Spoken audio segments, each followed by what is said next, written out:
So obviously we got Richard Dolan on here for a long form conversation. I'm not even calling this a podcast because I'm deciding how I want to release this in the future. But I think either way, whoever gets the opportunity to be listening to this right now, consider yourself privileged, because I feel like because of the opportunity for this interview to be put, you know, potentially in a Patreon or something in the future, that will make what we talk about here kind of no limits or no filters on what we can possibly talk about. So I'm really excited to go deep. For many of you guys watching, if you don't know who Richard Dolan is, I feel like by this point, he's the man who needs no introduction when it comes to UFOs. But if you've watched any programming on the UFO topic, the government cover-up of UFOs, you've probably seen this man's clips, sound bites, or just like his interviews splice into those, because he's kind of everywhere. So welcome, Richard. How you doing? Thanks, Patrick. It's really nice to be on here with you. Yeah, really happy. You too. And like I was telling you, your books, UFOs and the Secret State, is that what they're called? UFOs and the Deep State, the National Security State. National Security State. Both of those have been really good for me as far as my research. And it's funny because when I started making videos on this topic, it was more just for a creative outlet, something that I was interested in. But then when I started to take it seriously, I was like, okay, so let me sit back and let me create a document, and I'll just break it down by decades of all the significant events. And then I was like, I wonder if there's one of those timelines already in existence online. There's got to be. And your books were the first one to show up, and I was like, me and him are on the same wavelength here. So I guess I'm curious, what was your initial interest that got you into researching this topic further? Yeah, I was working on a PhD in history at the University of Rochester, here in Rochester, New York, where I live. It's funny, I did a lot of European history, a lot of European diplomatic history, and then I switched over into United States diplomatic history, so U.S. national security strategy, Cold War stuff. And I was, who knows why, I was studying Harry Truman's presidency and the lead into the outbreak of war in Korea. So everything in the late 1940s, early 1950.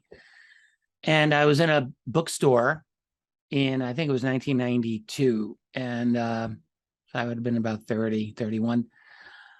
And I saw a UFO cover-up book. It was called Above Top Secret, the Worldwide UFO Cover-Up by the great writer, Timothy Good. And it was just right there on this display case. And I didn't know anything about UFOs, but I'd heard about claims of a UFO cover-up. Everyone had, even in the 90s, we'd heard about that. So I remember just flipping through the book thinking, oh, I actually recognize a lot of the departments that he's talking about, a lot of the names. I read this guy's autobiography and his diaries, and I read about this department here. Wait, UFOs? There was this really tremendous cognitive dissonance that I experienced. I'm reading about all these people that I was familiar with, but he's writing about them in a UFO context. And I thought, this is bizarre. Like, I didn't like the fact that there was these two versions of reality. Basically, the academic official version that I was trying to study at that time, and then this totally alternate reality that in that book, like, you could tell this could be a very good book. Like, did Tim Good do a good job with it? Turns out, yes, he did a very good job. And so I just didn't like having this big question mark hanging over my head in an area that I was trying to study and supposedly trying to become an expert in, Cold War politics. I thought, was the UFO topic serious for these people? Even if it was a mistake on their part, why was that not in any history book that I had ever read? Like, how could that not be interesting? How could it not be interesting? You got Harry Truman in 1950. He's getting briefings about what's happening in Korea or with the Soviet Union. And then I find out that there are claims that I learned early on in my studies that he was briefed on a quarterly basis on UFOs by his Air Force liaison, a guy named Robert B. Landry. And I'm like, wait a second, he's taking time out of his schedule to get briefings on UFOs 4 times every year for 4.5 years. I thought that's interesting. So I thought, here's what I'm going to do. I'm just going to dive into this for a couple of months. I thought, resolve my curiosity, just answer all of my questions, and then move on with my life. And that was really what I thought almost 30 years ago. And what I discovered is I just got completely sucked into this subject. I mean, it grabbed me and just did not let go, because you answer one question and that just led to a dozen more, even more interesting questions. Like, okay, the US military was encountering UFOs.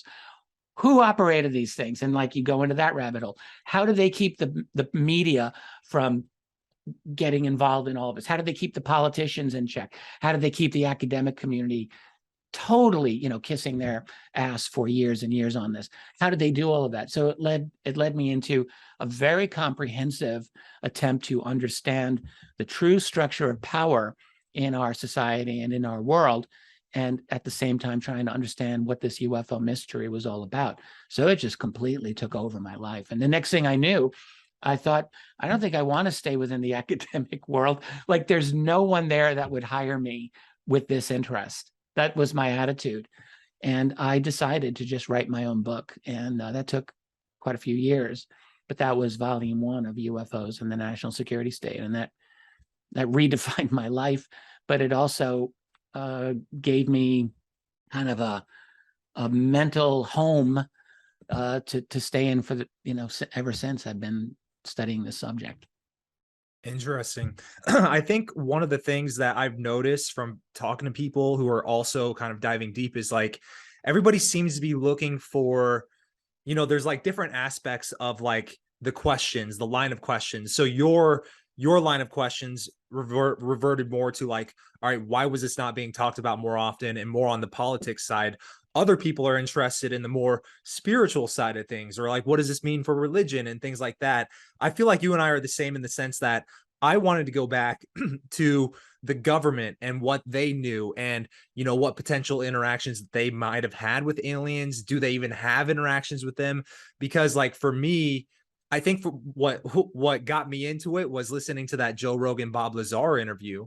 And I had seen a Bob Lazar documentary back in like the early 2000s when I was in middle school, but I like, for me, the topic was just like science fiction. I assumed for some reason that if there were alien spacecraft, they would look like the Independence Day, just like super metallic, super like mechanical looking ships. But when the whole flying saucer thing became a thing with the Bob Lazar interview, that's where I just did a couple quick Google searches and found the CIA.gov website having all these documents containing all these pictures of UFOs with like no context. It's just like, the document I found was just all these pictures. And I'm like, okay, there's gotta be something to this if it's actually on the government's website. And so that's where I started diving deeper. And one thing I'm found, and this is what I'm curious about, is it almost seems like everything boils down to the magical day in July 1947, Roswell, New Mexico. Do you get the same vibe, or would you say that's not quite the starting point for all of this? It is not the genuine starting point. No, Roswell was not the beginning of the UFO cover-up, but it was an important juncture. It was an important moment. That definitely, that is true. There is a reason for me to believe that there was at least one prior American recovery of a UFO before Roswell. That's a place in Missouri called Cape Girardeau, and that I think took place in 1941. The evidence for that isn't as overwhelming as for Roswell. It's true, but there is a witness, and she's the granddaughter of the guy who was involved. She's still alive. A lot of us have spoken to her. I think there's a reason to credit it. But, and then of course you have a lot of UFO encounters during the Second World War, which we do know for a fact were of interest to US intelligence. And also I think British intelligence.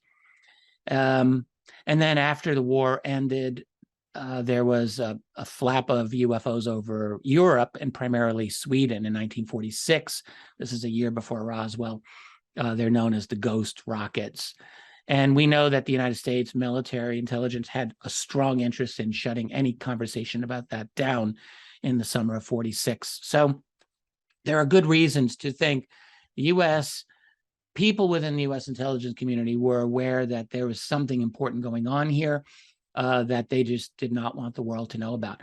Then when Roswell happened, that was in the context of a very, very big wave of UFO or flying saucer sightings, as they were called, starting in June of 1947, and then for weeks, and then including Roswell, there were many, many, many, many sightings. So this was very much in the news at the time, and then Roswell happens, boom.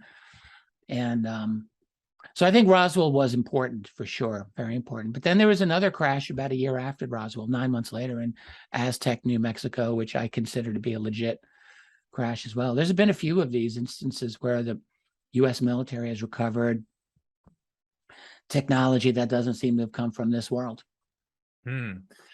Just that little brief thing alone that you just gave, it brought up so many questions. So first off, I've always wondered, why is it that a lot of the crashes tend to happen in desert areas? You got Arizona, New Mexico, things like that. Is there significance to the location? Why are they never over a big city, or at least a somewhat populated city?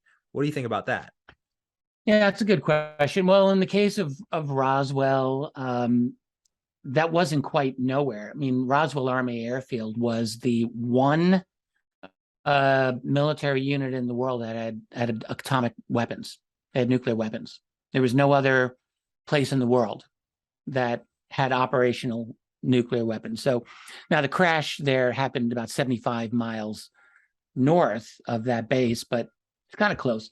And what you see is that there's a lot of UFO activity in that part of the world for many, many years, but that's a key area of U.S. nuclear technology. You've got Los Alamos National Labs there. You've got all of White Sand Proving Ground, where there's a lot of testing. So, and there have been a lot of UFO sightings there as well. But no, you have a good question. Like, why did a UFO not come down in the middle of, lower Manhattan? I don't know. There haven't been that many UFO crashes to begin with. If you even take the high end, there might have been maybe a couple of dozen crashes of UFOs over many years. That seems like a lot to people. But when you think about air traffic that we have in our world, we have millions and millions of flight every year, and we have crashes. We have several hundred crashes that took place in the 20th century and the 21st century, quite a few. So a couple of dozen UFOs may not seem like all that much. And these things are around the world. They're not just over major cities. They have a global presence. And so most of the world geographically is not cities. So there could be a couple of reasons why they've not come down over a major city. I wish I knew more. But I do know, like, there's one that allegedly took place not far from Las Vegas in 1962. I don't know how close to Vegas it was, but it actually had come across the country, and I think came down not far from Vegas.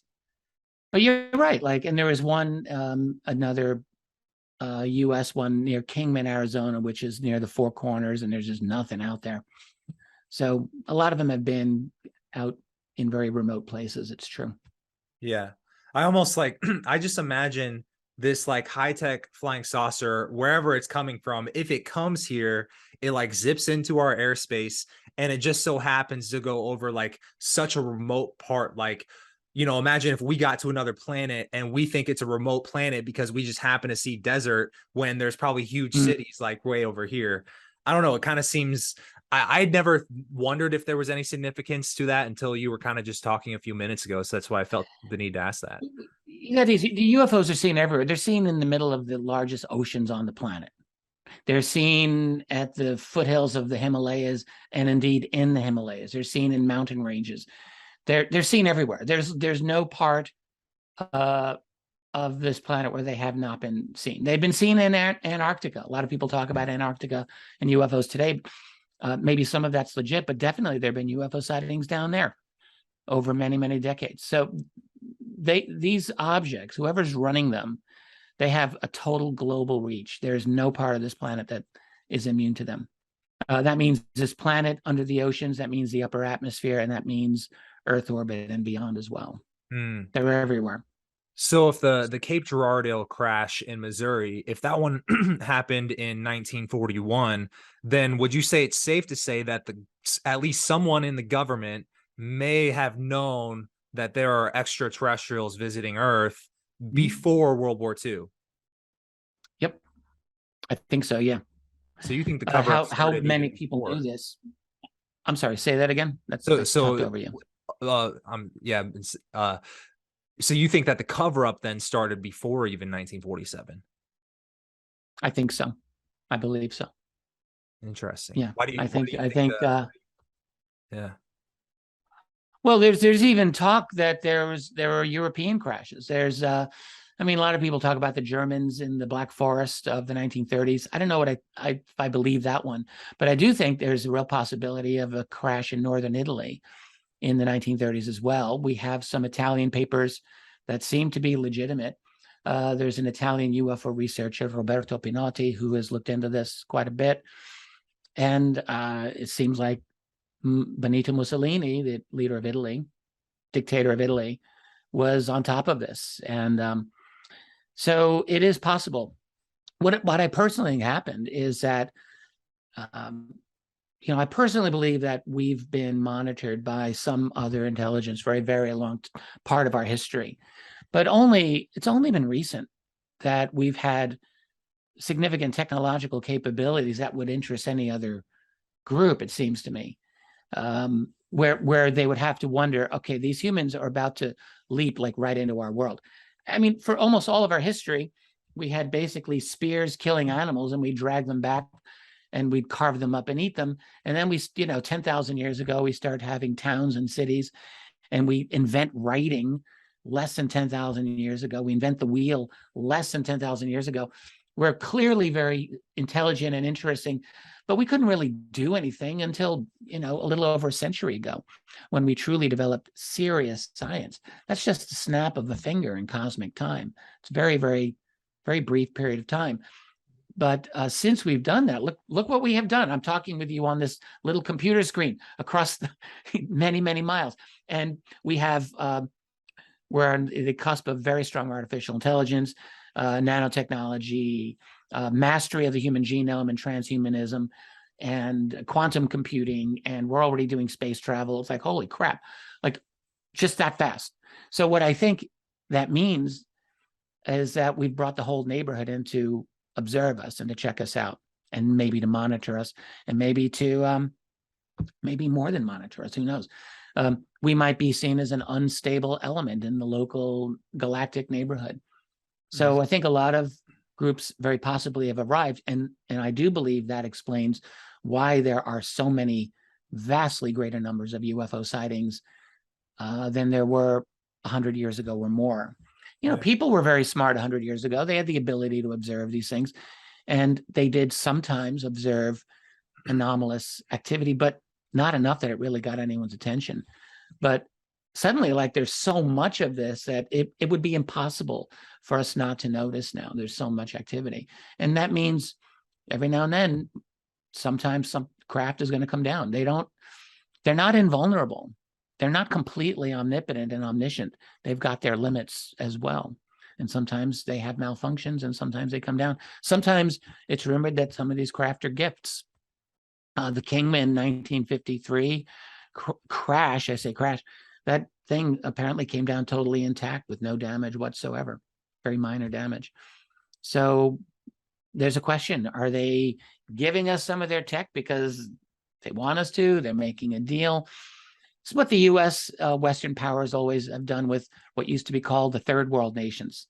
You go down, you want to take the resources out of this particular nation, you enrich the local leader so he can, exploit his own people, and he'll mine the diamonds and gold for you, and he lives like a king, and you get all the good stuff.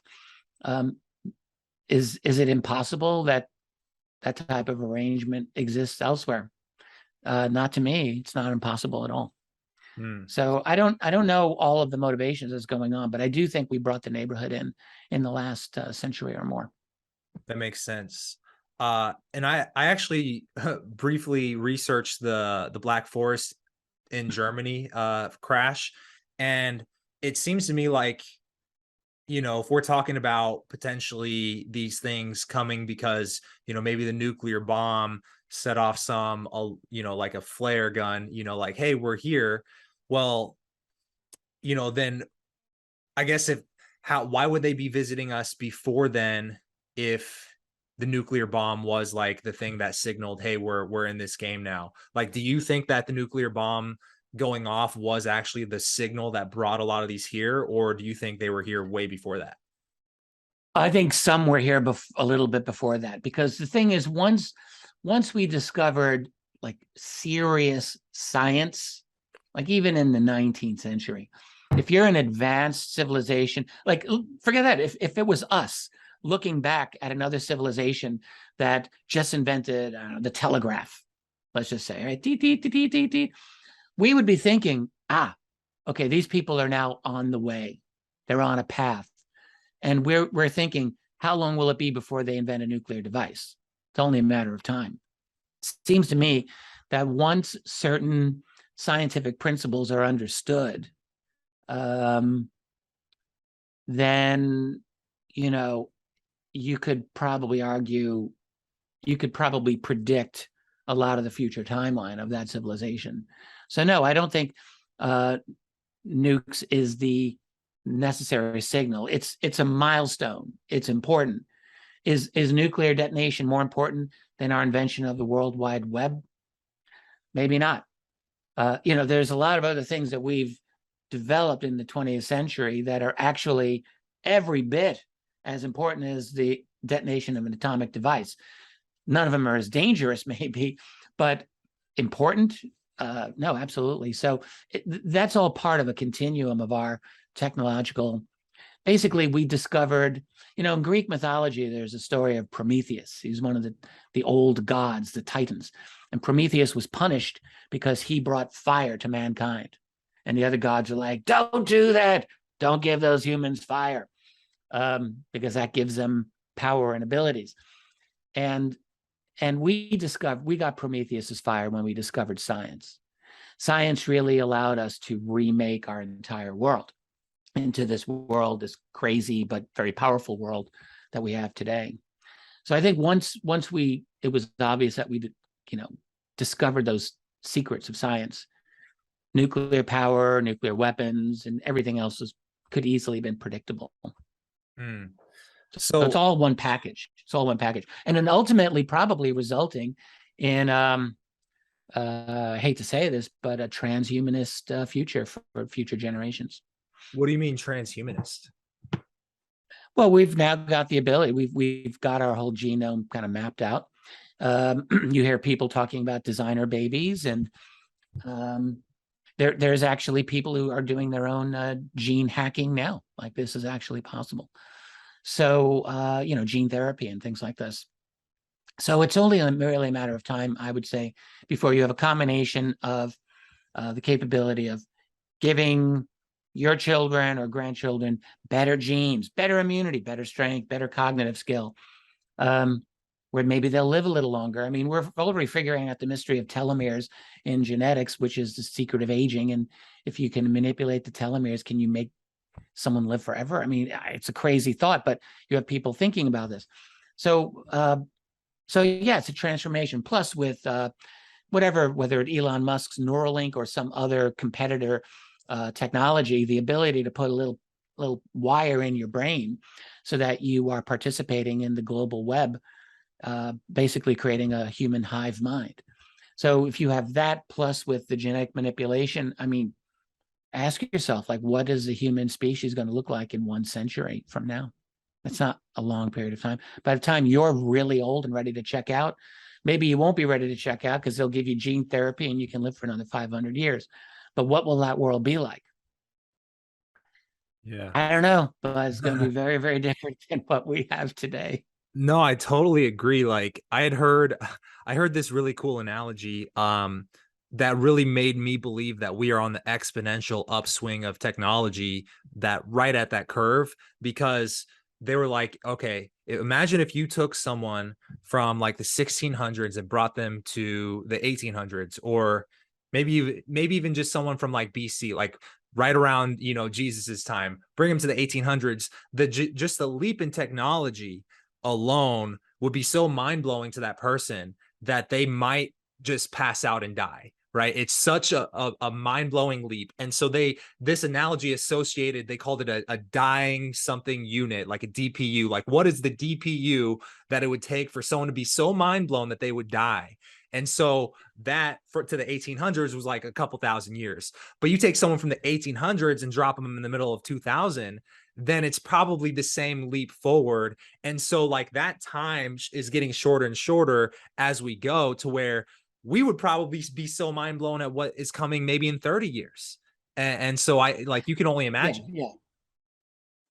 Well, yeah, I like that idea. I'll run by my little pet theory, which I call the fourth stage of humanity, which I think we're moving into.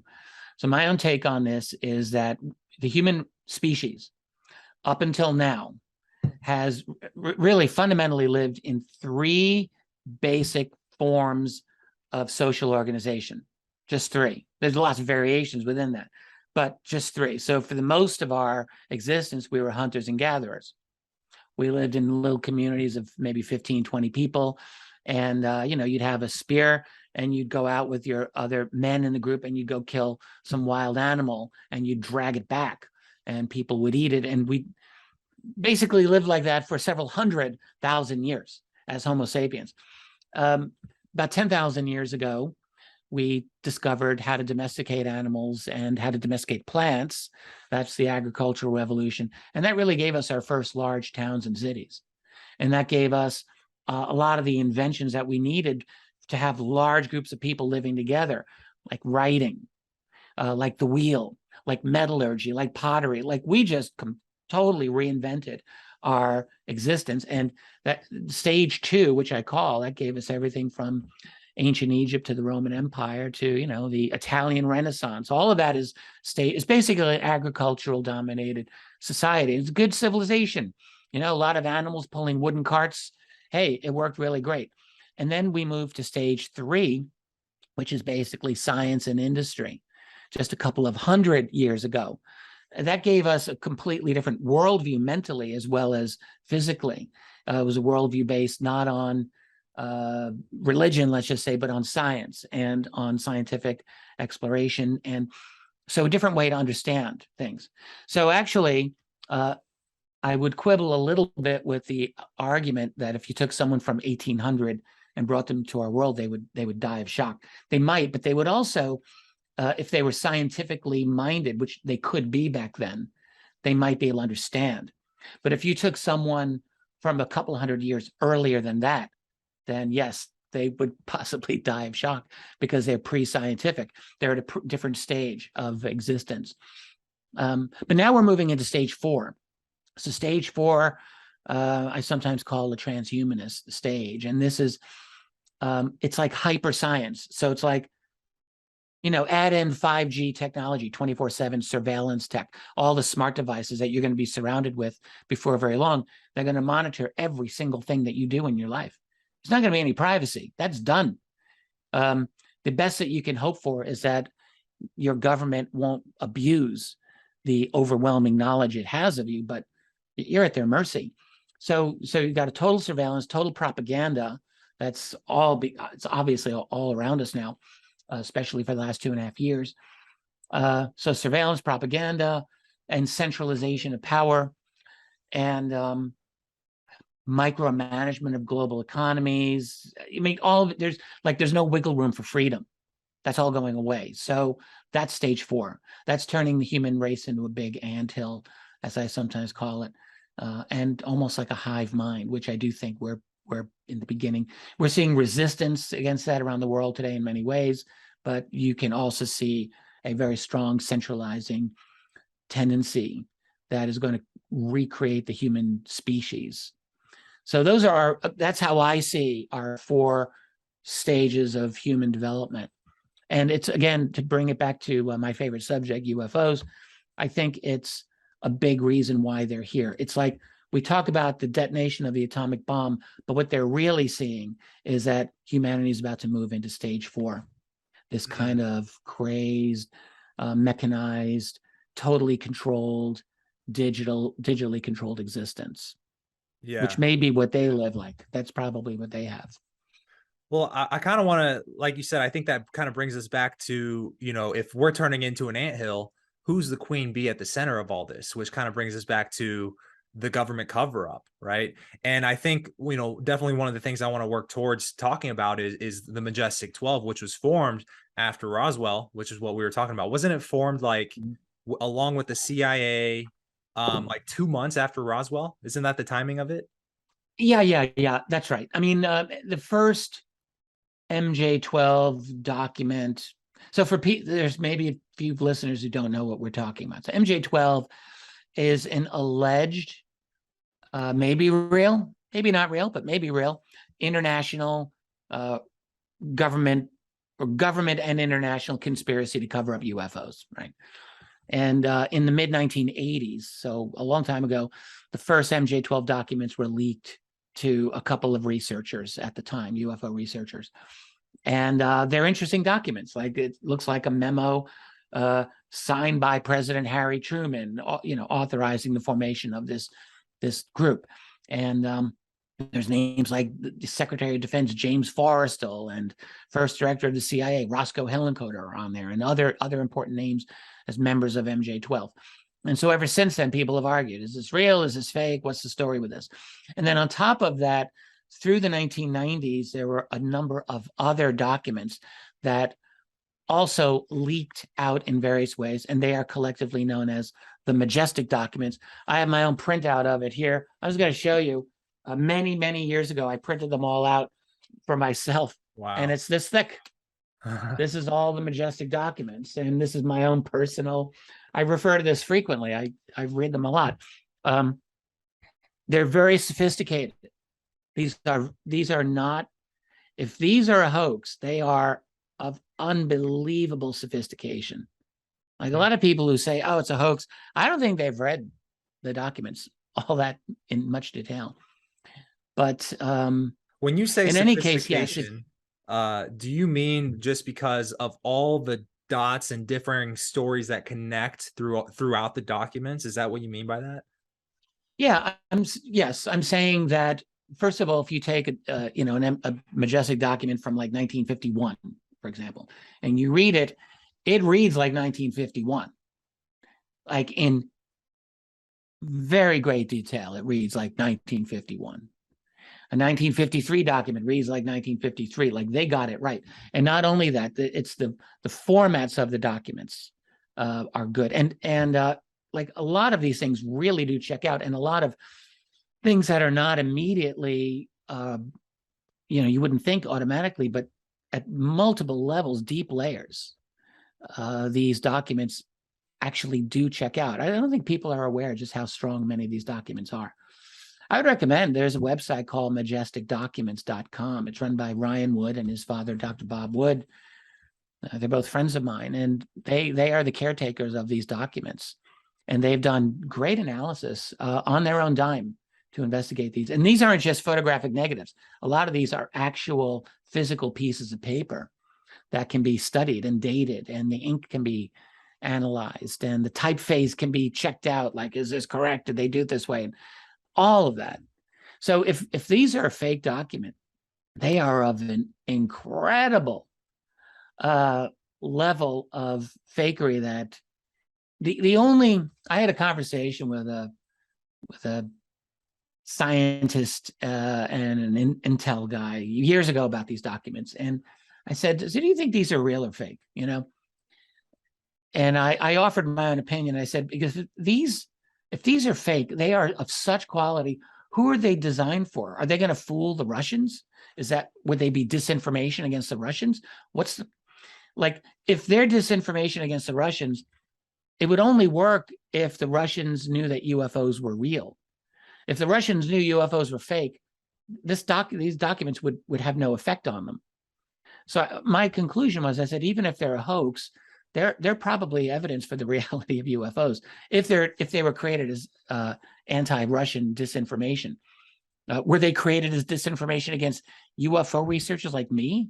I'm like, are you kidding? You're creating this whole book of really amazing, sophisticated lies just so you could fool a guy like me into believing that there were these crashes that happened and so forth. Like, for real? That's a lot of work. I don't think that those are hoax documents. By and large, I just don't believe it. I'm someone who believes in the validity of these documents. And what they tell me is that, yes, MJ-12 was created in the aftermath of Roswell, at the same time that the CIA was kind of reformulated, at the same time that the United States in 1947 had its National Security Act, where we created an independent Air Force, the CIA, Department of War becomes the Department of Defense, and the National Security Council, all of that, and then MJ-12. So yeah, it all happened at once. Couple questions about that, and a lot of times I will get new insights, or at least just like criticisms to some of these things from my comments section, ironically, when I put out videos about this. And one of the things that I had mentioned in a previous video, that the CIA and the new National Security Act was formed 2 months after Roswell. But then I also said that James Forrestal, who was in the Majestic 12 documents, was made the Secretary of Defense, and he was the first ever one of the US. And a lot of people in the comments were trying to say, well, that doesn't mean anything because he was the Secretary of the Navy before. So is there significance to him now being a Secretary of Defense versus the Secretary of the Navy? Yeah, for sure. And, there could be a UFO connection with this, and there also might not be. So Forrestal was Secretary of the Navy. For most of World War II, he was assistant or undersecretary of the Navy, but he really ran it. And then he became actual Secretary of the Navy, I think, at the end of World War II.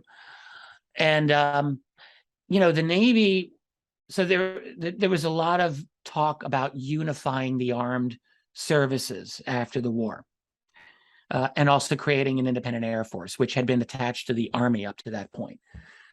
And, there's a logic to coordinating the armed services, but there was a lot of service pride and independence. And the Navy and the Army, for that matter, didn't like being under like a centralized military authority. No one was happy about that, especially not the Navy. The U.S. Navy is a proud U.S. independent institution, and they did not want a strong Secretary of Defense.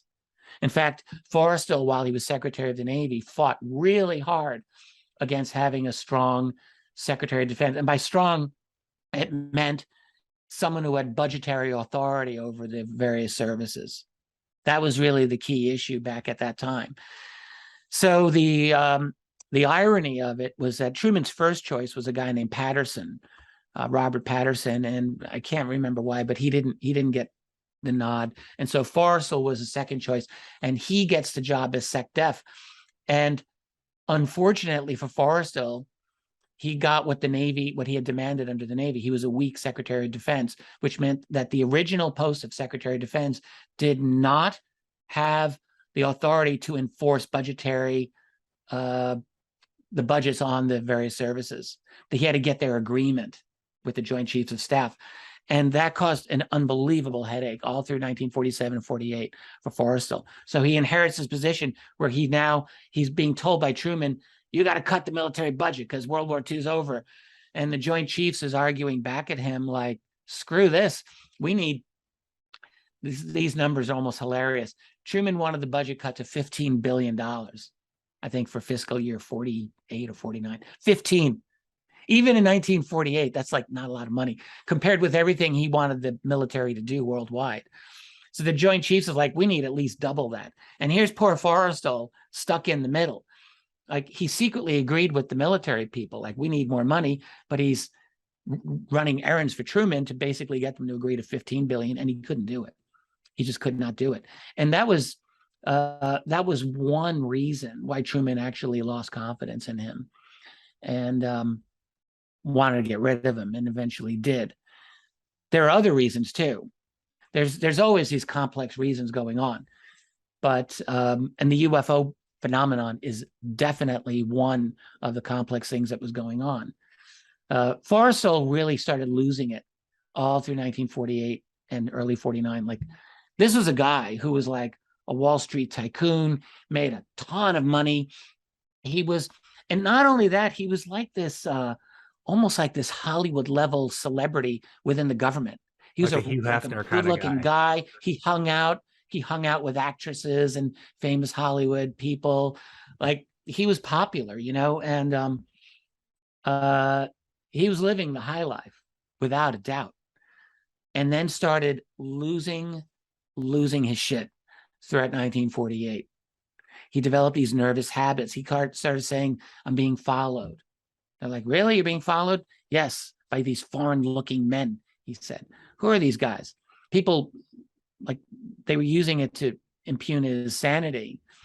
But Forrestal really, he actually did have people following him, and he had a lot of political enemies. And we don't, even to this day, know nearly enough in any kind of official documents about his attitude with UFOs. But we know for a fact that he had to be getting important UFO reports. In 47 and early 48, there were a few good cases. We got many, many more after he fell to his death on the 16th floor of a naval hospital. They started picking up, but he was still getting enough interesting reports that he would have known about this phenomenon and would have been, I think he was very concerned about it. That's the impression that I've always had. Yeah.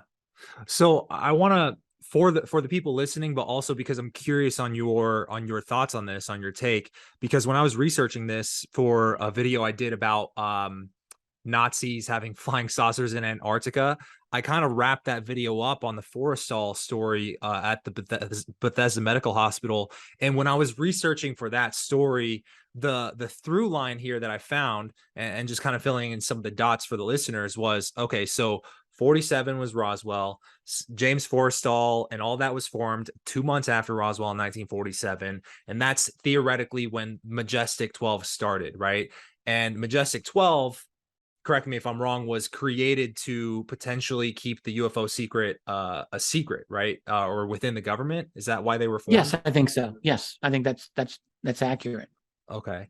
I mean, think of it this way. It's like it has, let's say I often think of this. You're the president. You're Harry Truman.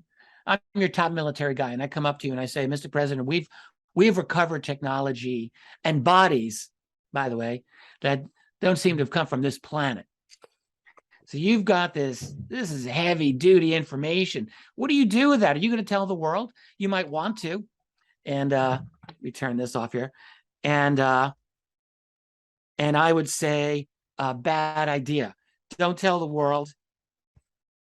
We don't even have control over this. You don't know who these beings are. We don't know if they're friend or foe. Do you want to tell the Russians that we've got this exotic technology, by the way? You really want to do that? We didn't want to share atomic secrets with the world. Why would we want to share something as amazing as alien technology? Like, no way, no way. So what would you do? You would say, okay, we're going to form this group for now, just for now. We're going to call it MJ12, Majestic 12, and we're going to figure this out. And your job is, you're going to control the media. We don't want this to get out. You're going to talk with the right scientists to recruit people for this, you know, and on and on and on. Everyone's going to have like their own task. And we'll convene every now and then, and we'll decide, do we want to make an announcement to the world or not, and so on. And I think that's how the secrecy gets started. And it just develops its own momentum, its own power. And it's outside the formal system of government. It's not an officially sanctioned body, but you can't. Are you going to tell Congress? That's the quickest way to get rid of the secret. So they had to do something that, technically speaking, is totally illegal. It's extra constitutional. But they would easily have justified that for national security, even world security. I'm sure they would have justified it. And that's how it gets started. So one of the things that a lot of people talk about these days, as far as the government structure, is that a lot of what goes on with the truth of UFOs is contained within black budget projects that are buried deep within other projects. Along those lines, do you believe that potentially the Majestic 12 was created, but the CIA and the NSA were formed as things to just to cover up the Majestic 12? Do you think that played a role in just the structure of everything? Well, that's a good question. I don't know. I don't know if that's the NSA was created about 5 years later. So at the end of 1952, just as Truman was leaving the White House. Although, I mean, both the CIA and the NSA were both successor organizations to prior groups that did basically the same work, just at a lower level.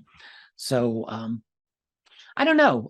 Definitely the CIA and the NSA are both involved, deeply involved in UFO data. They're both involved in UFO cover-up. There's no question in my mind whatsoever about that, as well as other organizations like the NRO, which is the National Reconnaissance Office. They manage all this spy satellites and probably everything having to do with space and secret space. So there's a lot of U.S. government organizations that are engaged in this subject. But you mentioned, secrecy within secrecy and black budget programs within black budget programs. And I think that's right. That's exactly right. So it would be like, let's say you're an NSA employee and you go into work, you punch the clock, so to speak.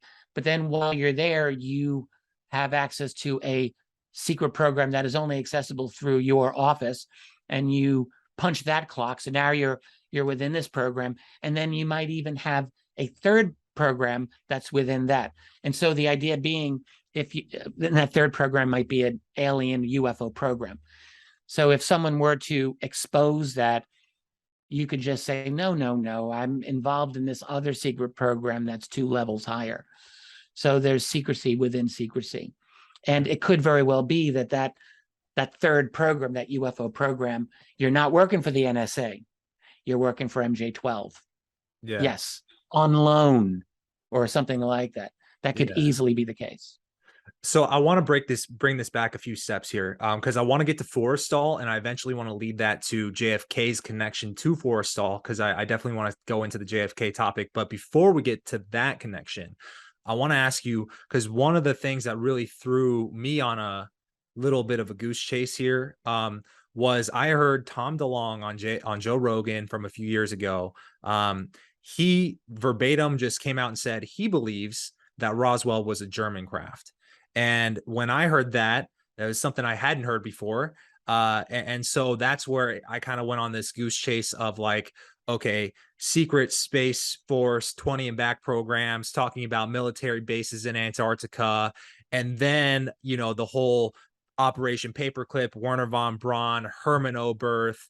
And so I'm seeing potential connections to that. But I think where I'm interested in is, I thought that in my research, I had heard that, this whole Operation HIGHJUMP thing happens, and Admiral Byrd tells Forrestal about what happened on Operation HIGHJUMP. And I had heard that that was kind of the thing that made Forrestal super paranoid. So what are your thoughts on kind of this story that I kind of have brewing here? Yeah, no, it's interesting. And I would, on this one, I would never say never, and I wouldn't say it's impossible that scenario has occurred. But I don't believe Roswell was German tech. And look, the Germans during World War II were absolutely interested in some very advanced physics and unconventional physics too.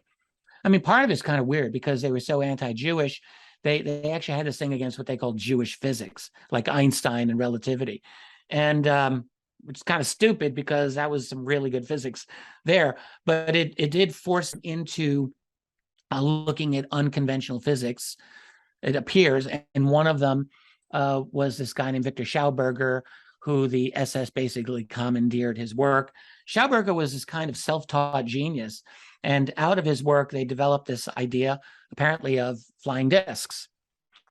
And I do think that the Germans were probably interested in flying disc technology, although even what we know about it to this day is still so very limited. And You have stories of the thing called the Bell.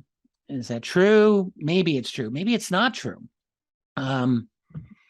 So I'm not sure. But then we, after the war ended, through paperclip, the secret project to bring in German scientists.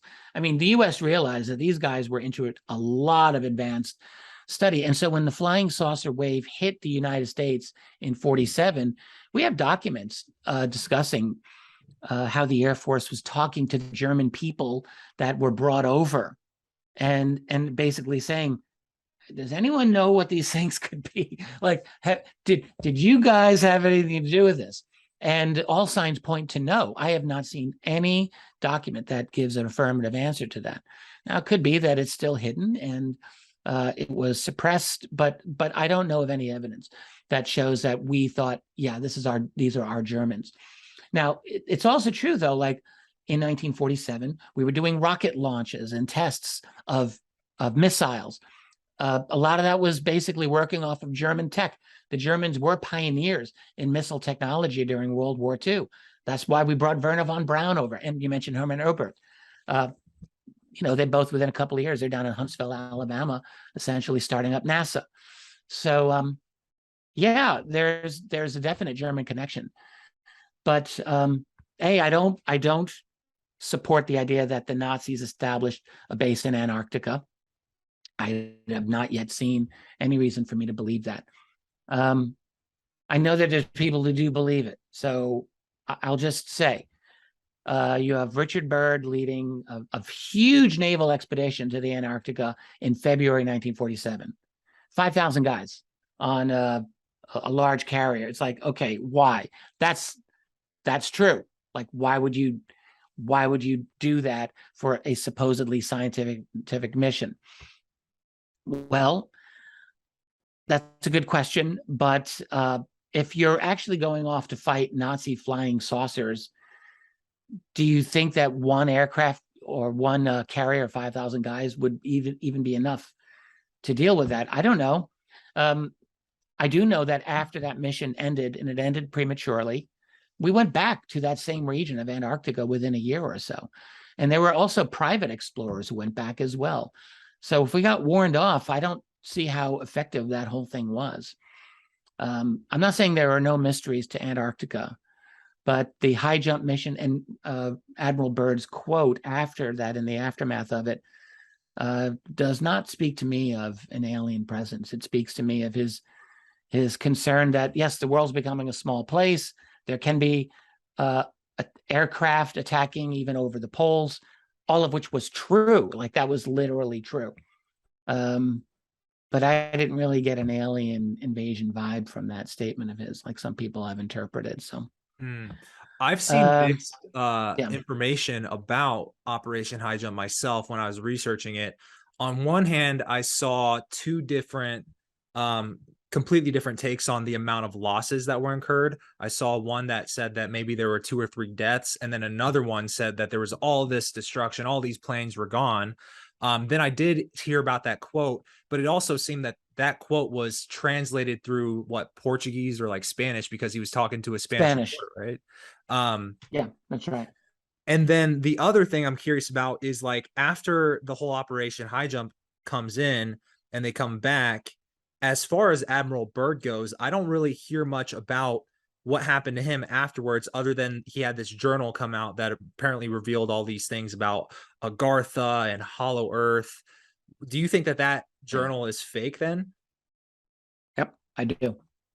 I think it's fake. I think it's a hoax.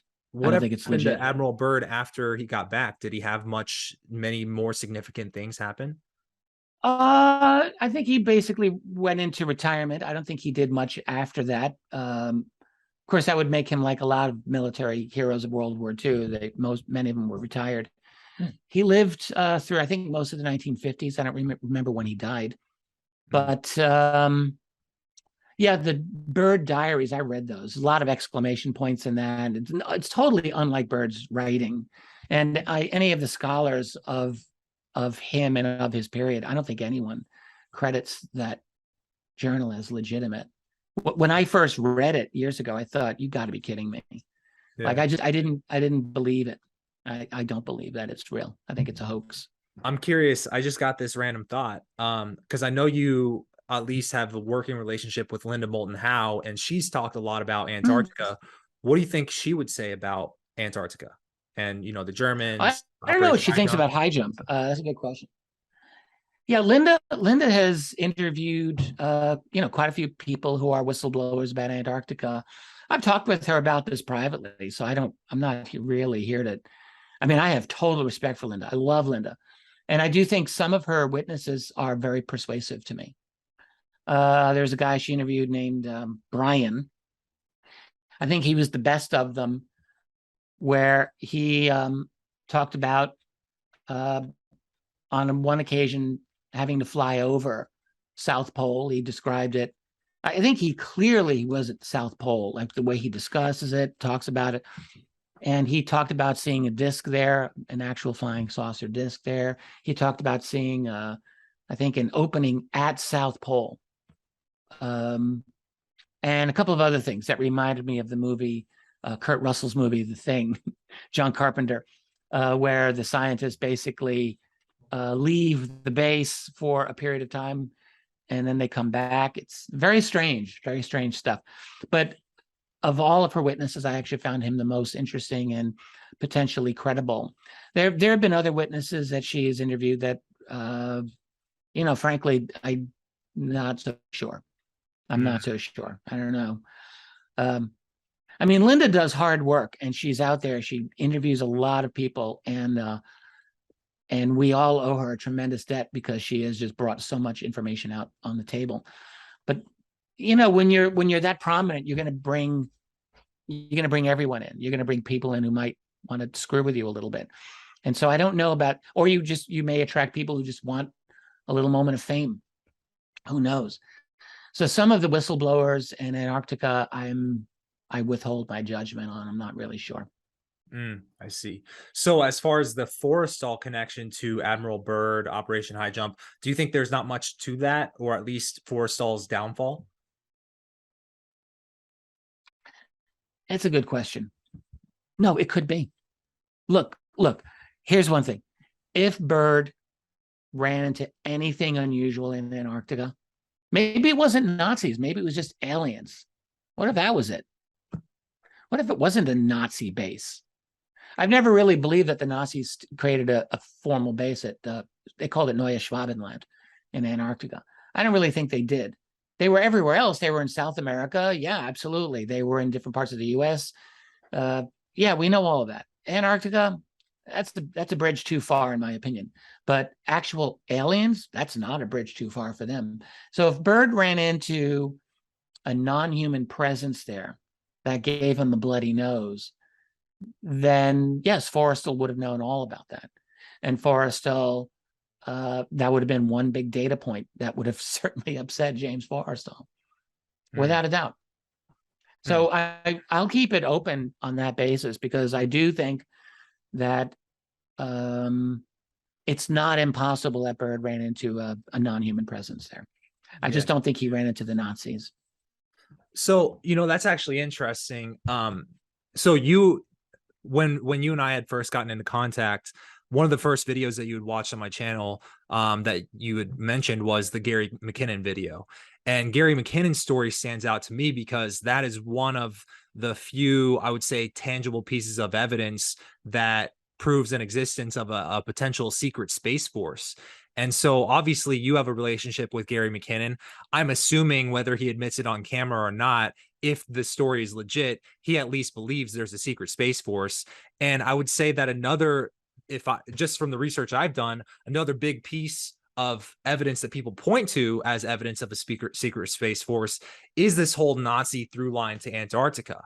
So how do you think those interrelate with each other? And maybe the idea of like what you would hear about on Gaia as a secret space force in 20 and back, is that different than what you're talking about? Is just like a more just like, less supernatural, more just secretive government thing? I don't credit the 20 and back story in any way. And I think it was a huge distraction and worse for the UFO community. I think it was a real shame that we were inflicted with it for so many years. There's still some people who talk about it, but you don't hear as much about it. No, in my opinion, a secret space program would not be connected to the Nazis in Antarctica, but it would definitely be connected to former Nazis that came into the United States and helped create the actual U.S. space program, and probably certainly would have contributed to a secret space program, a United States secret space program, not a Nazi secret space program. I don't think, look, the Nazis had very advanced science for their time, but we're talking 1930s and early 1940s. I just don't believe they had the capability to have a genuine space program. Whereas the United States, after World War II, had all the money, had all the resources, had all the top scientists. The United States had all the ability, indeed, to develop a classified space program. And I do think that we did develop that, and most likely during the 1960s, not 1950s.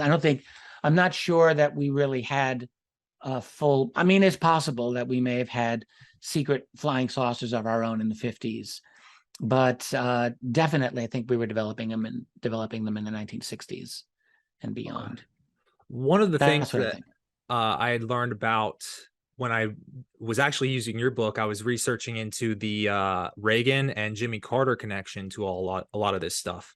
And one of the things I had found out that Reagan was potentially briefed on from a leaked document that I guess a lot of people also still question that document, but the transcript of his briefing at Camp David, where they informed him about something called Project SERPO. Now, Project SERPO, when I looked into it, happened late 60s, early 70s, and that kind of aligns with what you're talking about as far as the secret space force that the U.S. might have formed. And then that connection, I just realized, could that be potentially what the list of people that, you know, Gary McKinnon was looking at when they talked about non-terrestrial officers? And I think that would depend on your definition of non-terrestrial. So what is your thoughts on that? And you're really making it difficult for me here. Now, SERPO. Okay, you're bringing up all of like the minefield questions that I hate. Keep in mind, I'm relatively new to this, so like I don't know what's legit and what's not. So that's why I'm like curious. You know, it's all okay. It's all okay. Yeah, SERPO. We didn't know about SERPO until I think 2006. I think that's when the SERPO documents came out, around that time, 2005, 06. And they're a hell of a read. Like, the SERPO documents are amazing to read. They're well written. The question is it true? And the idea being that we had an astronaut exchange program with an alien race whose planet we called SERPO. So, you know, I mean, some of this information, it could be 100% true, it could be 100% false, or it could be disinformation, which is neither 100% true or 100% false. Disinformation has truth in it, or wouldn't be useful. Like, you're not going to be able to fool someone if all you give them are lies. They're going to be, you know, no one's that stupid that they can be fooled all the time. So you got to give them truth, but you mix the truth in with falsehoods to guide them the way that you want to guide them. And that's disinfo. So any good disinformation is going to have truth in there. And SERPO could be such an example. Could there have been an astronaut exchange program with an alien race? And I have to say the answer is absolutely could be true. Like, something like that could be true. It could be. And, you know, there have been a number of cases of alien craft that have landed, allegedly, a couple of them at Holloman Air Force Base in New Mexico, in which we may have established an actual communication with these beings. And if that is the case, something like a SERPO arrangement, a little study abroad program with the aliens, maybe that could have been arranged. I do not rule that out whatsoever. So I don't know what to say. Like, there's the UFO field, it's like you're in this hall of mirrors at times, and you have to ask yourself, like, what is reality and what is fake? With something that's this important, if you're in the intelligence field and you are charged with protecting this reality. You know, as Winston Churchill said, in war, you have to protect the truth with the bodyguard of lies. So you have to make it very difficult for people to figure this out if it's that important. And this subject, like the arrival of non-humans of advanced capabilities on planet Earth, yeah, that would qualify. So, you know, Reagan, there's a Majestic document in which Reagan was briefed by William Casey in the early, in fact, you mentioned Linda Moulton Howe. She likes quoting this one a lot. And it could be like a totally legit document where Casey's talking to Reagan, I think in 1981. This might be the same document you're referring to, perhaps.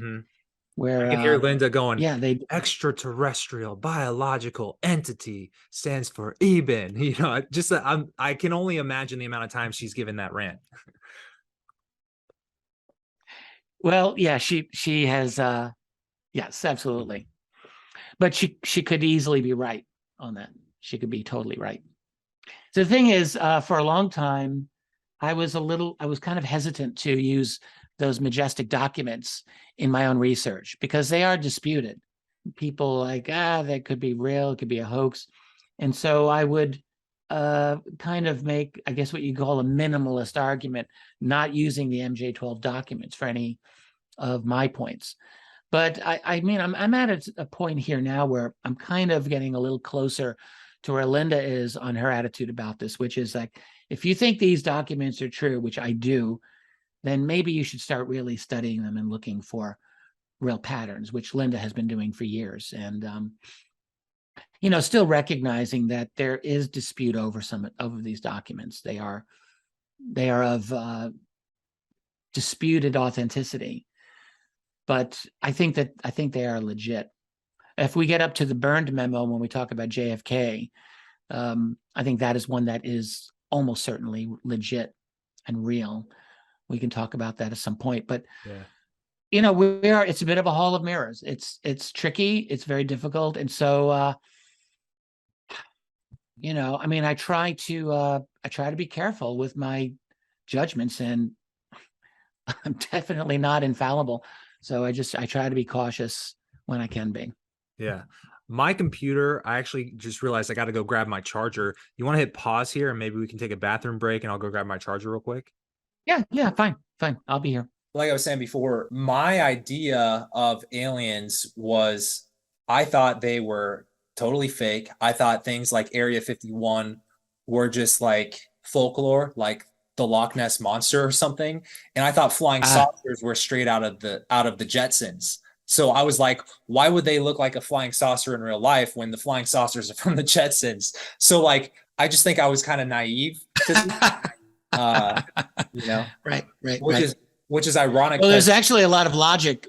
There's a lot of logic to the design of a disc-shaped object. Like there's a lot of very good scientific reasons why you would create an object of that particular shape, which we can get into or not. It doesn't really matter. But when you're dealing with something known as electrogravitics and the science of like anti-gravity, disc-shaped objects work really well for that. Yeah. So you basically give an a powerful electrostatic charge, you polarize it, positive at one end, negative at the other, and it can, pardon me, it can give you propulsion. It can give you a certain amount of lift. And I mean, I'm not a scientist. I couldn't reproduce it, but the fact that you have this powerful electrical charge around the disk also means that you're ionizing the atmosphere around it. You're giving an electrical charge to the atmosphere, which probably would account for a lot of the glow that people report when they see these UFOs, like this glowing object and so forth. It's probably the ionization effect that you get. So, but the shape of the craft actually often can make a lot of sense. Not that you have to have that shape. It's not necessary, I don't think, but it works. Yeah. You know, what's interesting is, so a little bit about my upbringing. I grew up in an army town because my dad was retired Vietnam vet, lieutenant colonel in the army. And my mom, he had met while he was stationed in Korea. So I'm half Korean. And so I grew up in Leavenworth, Kansas, which is like straight up army. And wow. Dad, my dad, he was So I had a couple of paranormal experiences as a kid. I could tell you about those if you're curious, but anytime I'd bring anything that seemed outside of the norm to my dad, he was always the first one to just be like, no, there's a logical explanation for everything. You think you saw a ghost, you thought you heard someone talking to you. No, that was not real. It was probably a refrigerator creaking. But on road trips with my dad, I did ask him once if he believed in aliens. And keep in mind, this is a guy who was drafted into the army, became a helicopter pilot in Vietnam, and I think he did a couple of tours there. And he told me that in his first marriage in the 80s, he was driving him and his first wife, who was the wife prior to my mom, to their parents' house, to her parents' house. And in Kansas, he said he saw a flying saucer hovering over a tree on the road ahead of them. And they looked at it and they talked about it. And then it just kind of disappeared. And then he said when they got to her parents' house, he mentioned it and she acted like she didn't know what he was talking about. Like her memory of it was gone. And I had never, even when he told me this when I was in middle school, I didn't believe it because he's always the guy who didn't believe in that kind of stuff. But after he actually passed away in 2011, and I've thought about several instances that may tell me more about what he believed, because I asked him once on his deathbed, basically when he had gotten diagnosed with cancer, they think probably from Agent Orange potentially because it came out of nowhere and was like stage 4 right when they found it. But I asked him like one day while he was probably a lot of meds, were you serious about that flying saucer? And he was just like, mm-hmm. And then that was kind of the end of it. But I also remember he would have a lot of nightmares where I would like be outside of his bedroom. He'd go to bed at like 10 p.m. One time I walked in and I turned on the lights and he was freaking out and he started screaming and he was still sleeping. And I woke him up. I was like, why are you screaming in your sleep? Like I just turned on the lights on accident. And he was like, I had a dream that I was being dissected by aliens. And I was like, yo, what the heck? So I don't know. So there's just random connections that don't really mean anything, but I don't know. The UFO sighting is very interesting, and the reaction of his wife, that's not unusual. It's totally not unusual. So there's a lot of evidence of some kind of cognitive manipulation that they are able to do to us, even from a distance, apparently. I mean, I don't know. Maybe there was missing time in that event that he never even mentioned. Maybe not. But there are many cases of that type of reaction happening, without a doubt. I read UFO reports, many reports every week, every single week. And that's not unusual, for the record. Interesting, but not unusual. Yeah. Sometimes I wish because like being that he was in the army, like my mom, even to this job, still holds a government job. She's just an accountant. But I was like a kid and my mom was an accountant in this small office building in Leavenworth, Kansas. And like after school, I'd be there every day. But I realized in my adulthood that her in that office, it was have you ever heard of, as far as I know, they handle a lot of the budgets for defense projects. And my mom's an accountant for that. No longer is, but me being in that office every day, I was talking to retired generals, retired lieutenant colonels all day. Like these were her coworkers. And I just, now that I'm interested in the topic, I wonder how many interesting people I probably met and never knew that the significance, you know? Yeah, undoubtedly. It's a funny thing, your dad's attitude about, no paranormal, this and that. Of course, that's not unusual for that generation. But also, I mean, I remember when I was a young guy, and I had this revelation, I could say, while I was feeding my dog at the time, and I'll never forget it. I had a wonderful dog, and I'm getting him a can of dog food out of the cupboard, and he's watching me. Like he knew exactly what was happening because he's smart. He's like, I know what this routine is. And I saw him getting excited and his tail was wagging. And I remembered observing him while he was eating his dog food in his bowl. And I thought, well, he's actually very intelligent. Like he knows me. He knew I was about to feed him. But there's a whole lot of things like he's totally oblivious to, like how the dog food got into the can to begin with. Like, because he's a dog. He doesn't know about factories that make dog food. He doesn't know that we have these complex cities and international trade that create dog food for him. He doesn't know he's been taken out of his natural environment, like, because he's a dog. You would never expect your dog to figure all of these things out. And I thought, well, gee, Richard, you think you're so smart. So your dog's at this level, you're at this level. And what is at this level? What's at this level? Like, it occurred to me, like, did I really think that my perceptions of reality were objectively true? Like, I know that my dog's perception of reality was very limited. It was true in a way, but it was also a lot of things he didn't know. Same with me. We perceive reality, our senses perceive reality through space and through time. And we now know, at least our physicists will tell us, yeah, space and time, not exactly what your common sense tells you. Not exactly. It operates differently. Our brains organize reality so that we don't lose our minds and go crazy, and we can function and thrive in this world. But that doesn't mean it's a complete, accurate representation of the sum total of reality. How could it be? We're still limited creatures. We're not omniscient. And so once I realized that, thank goodness, I was in my early 20s, and I just thought, all right, so I'm not going to be so arrogant as to say that's impossible. Let's look for evidence. Even if I can't understand why, I'm interested in looking, even if I can't explain it. That's why I got into even things like remote viewing. I'm married to a remote viewer. She's really good. But even before I met Tracy, I've been interested in remote viewing because I became convinced, very persuaded that, yeah, there's something to it. Doesn't make sense in my logical world, but it seems to be true. And so my job is to find out, why is that stuff true? And I'm still trying to figure it out. But there's a lot about this world that we're just never going to understand everything, because we're limited creatures. We're not gods. We're not omniscient. We have our limits as well. So your interest in the remote viewing part, that's why I texted you yesterday. I might want to bring that up because I had heard you say that about your wife in a previous interview that you did. And was your wife how you got interested in that, or was it something like I know the government did a couple of projects about remote viewing, didn't they? Oh yeah. No, I was interested in remote viewing long before I met my wife. I kind of fell into the remote viewing thing, I don't know, about 20 plus years ago, only because I became aware that a lot of these so-called remote viewers had on many occasions remote viewed what they thought were aliens. And I thought, well, if they have a track record finding Soviet submarines and looking in the inside of foreign embassies, which they did, and a lot of other things, then let's see what they have to say about aliens. And that just got me kind of into that whole thing.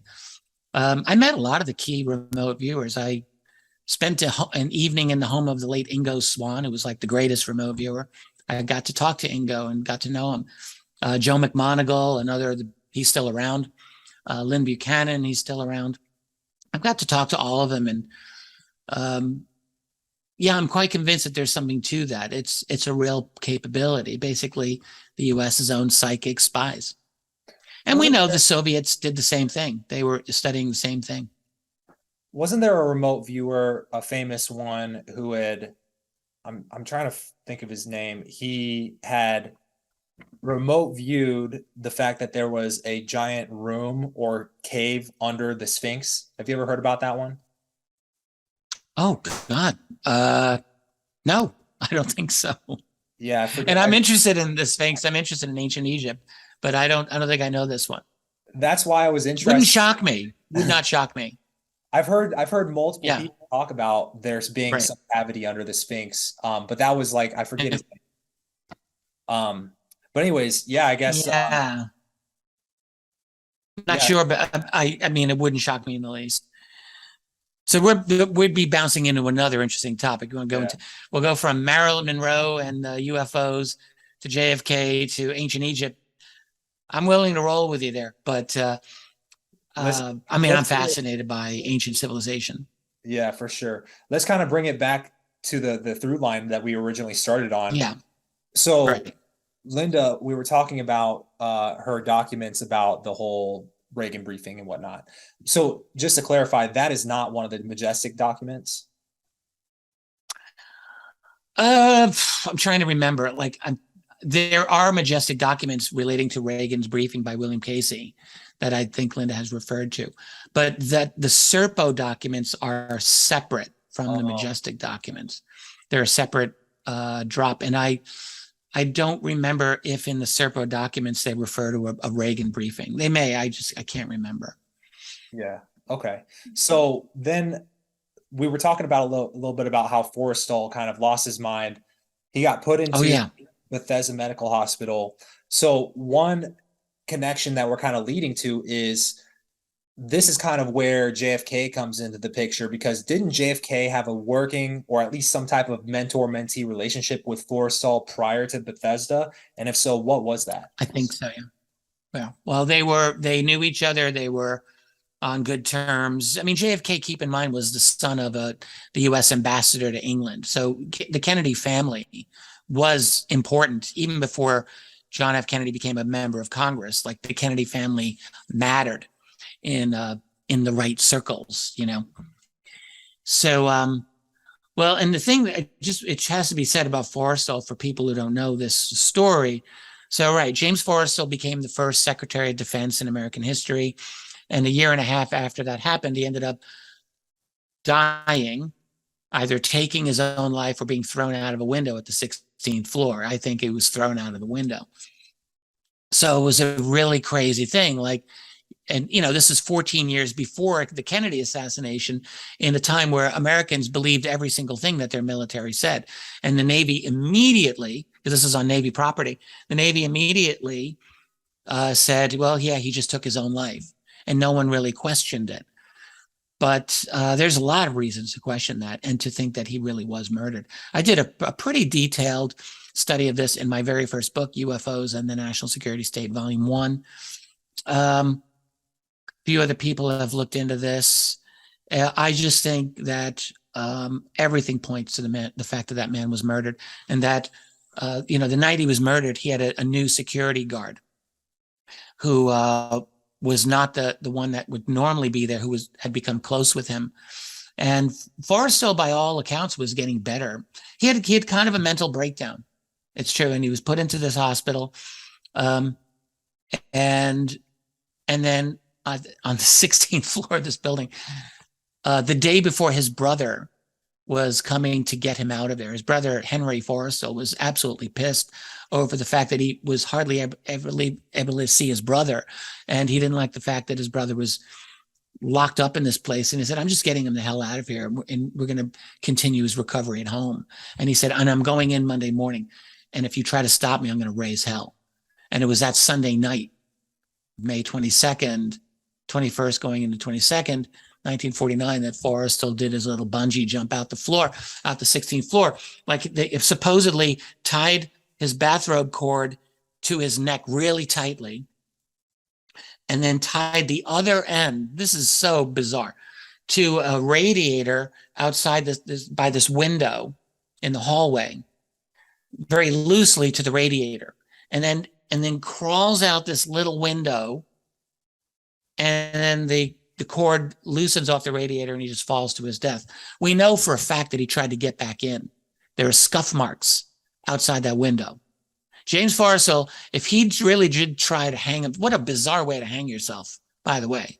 I don't think there's any instance of anyone ever trying to do that method. He could have hanged himself in his own room. There was a tall enough bar there where he could have done it if he really wanted to. But anyway, he has this bizarre scheme to go out the window.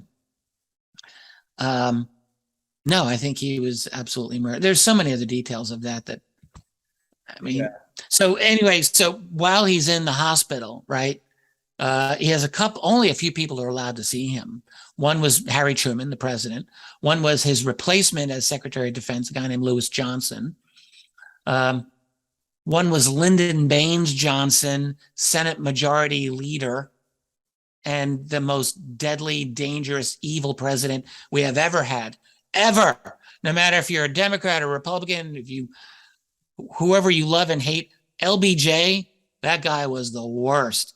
So he visits Forrestal, and then John F. Kennedy visited Forrestal. Really? I think Kennedy, I don't think he visited him alone. I think he was with, because he was a young guy at the time. He might have been with Lewis Johnson, Secretary of Defense. I can't remember. But yeah, Kennedy did apparently see Forrestal. So this is interesting. So leading up to the death of James Forrestal, whether it was immediately ruled a suicide, and a lot of the pieces of evidence that you were talking about, the scuff marks, the weird nature, those were all just immediately written off, was listed as a suicide. Another thing is like he was writing a note or something. But I think what's interesting, yes. That's right. Is like, and apparently he like stopped in the middle of a word. He was writing a passage out of an anthology of world literature. And this was a passage from an ancient Greek play by Sophocles called Ajax. It's a great play. And he was writing out a very kind of melancholy passage that dealt with suicide. Because in that play, the hero Ajax does kill himself. So he's writing it out and stopped in the middle of, was it the word nightingale? I think was in there, in the middle of the word. He didn't finish the word.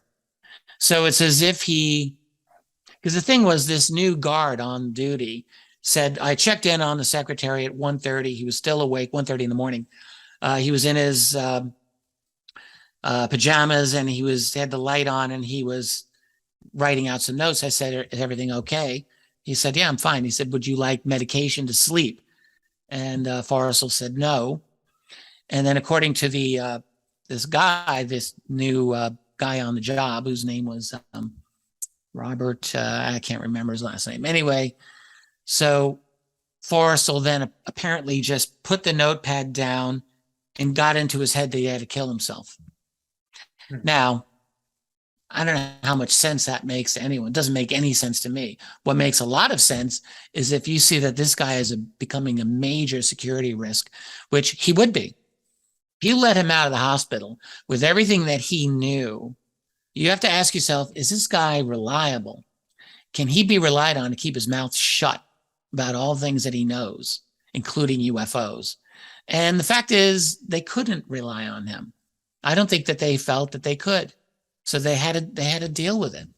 You know, the fact is that this type of solution has happened many, many times in many, many countries, including the US. And it's not that unusual. We just pretend that we don't do these things. But it could have been very easy to have a couple of guys come in, take him. You know, Forrestal was not a powerful man. Would have been very easy for a couple of young guys to overpower him, wrap something around his throat so he couldn't scream, and throw him out the window.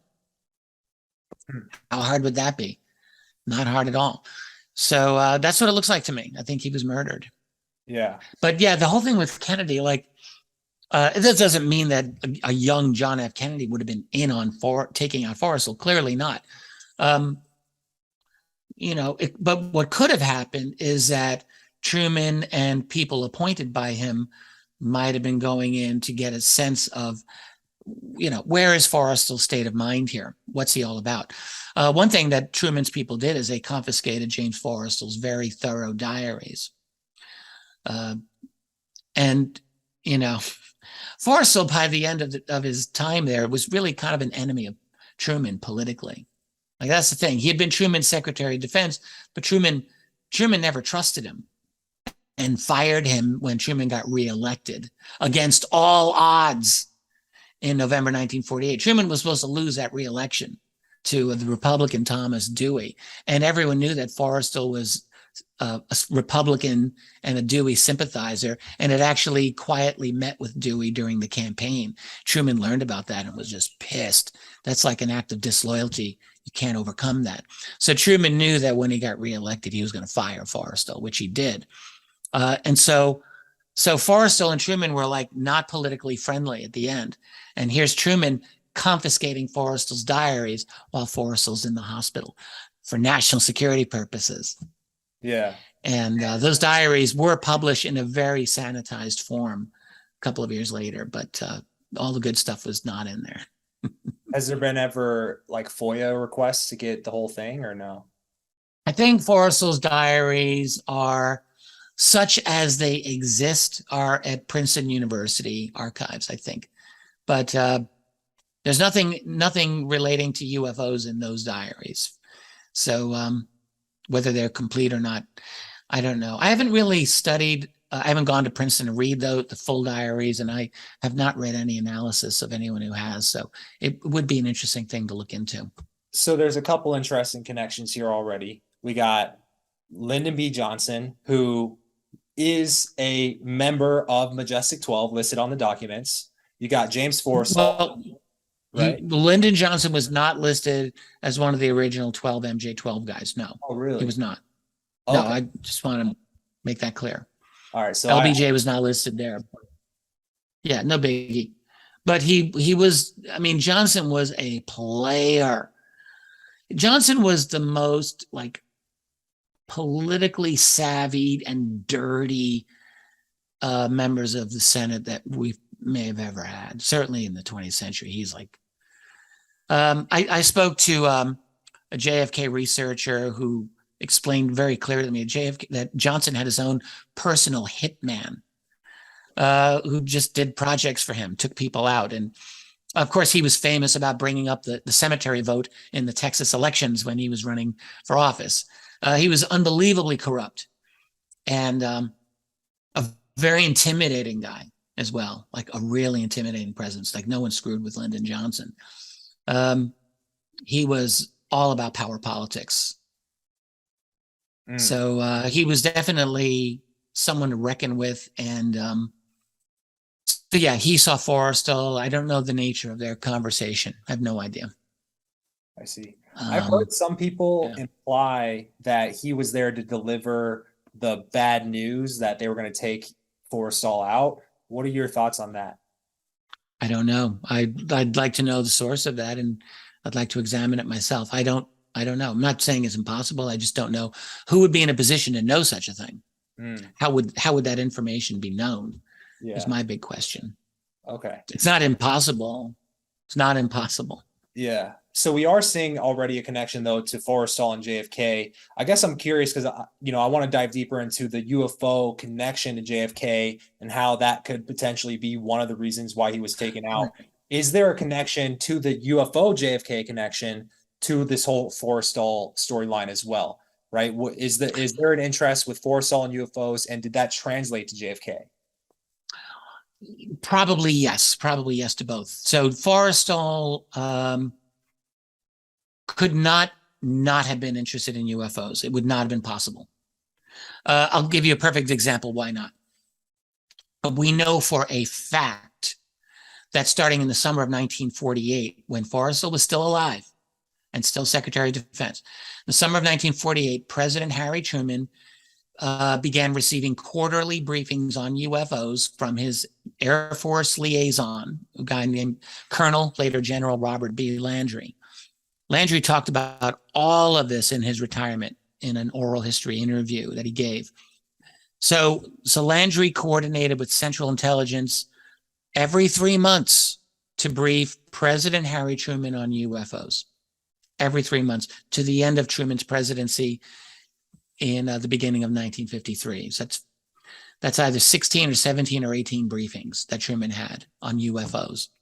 And by the way, Landry in his retirement said, well, there was never anything that important, nothing that affected national security. And I'm like, are you full of it, man? I know all of the UFO history from that period of time. There was one dramatic case after another during 1949, 1950, 51, 52. These were huge years that got tremendous levels of concern at the highest levels of U.S. national security.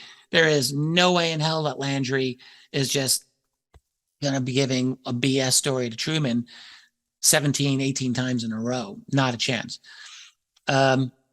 But so during that period of time, Forrestal was also Secretary of Defense, and these would have been matters of defense significance in many cases. So Forrestal clearly had an interest in UFOs. Now, as far as with John F. Kennedy, it might have had to do with things that he spoke to Forrestal about. It's entirely possible. But keep in mind, Kennedy was president at the beginning of the space age, where the United States was moving out into space. It was Kennedy, of course, who gave the speech, we're going to land a man safely on the moon and return him safely to Earth. So this was a Kennedy thing, and so space was going to be important. And look, if you've got a national security establishment that is actually interested in the UFO phenomenon, U.S. president, you're going to be interested in this as well. So, and it's a matter of national security in the sense of this was talked about a lot in the 50s and early 60s. The idea being, what if we don't coordinate things with the Soviets on this matter? And there's a UFO sighting that they think is a U.S. missile, and this inadvertently or accidentally starts World War III.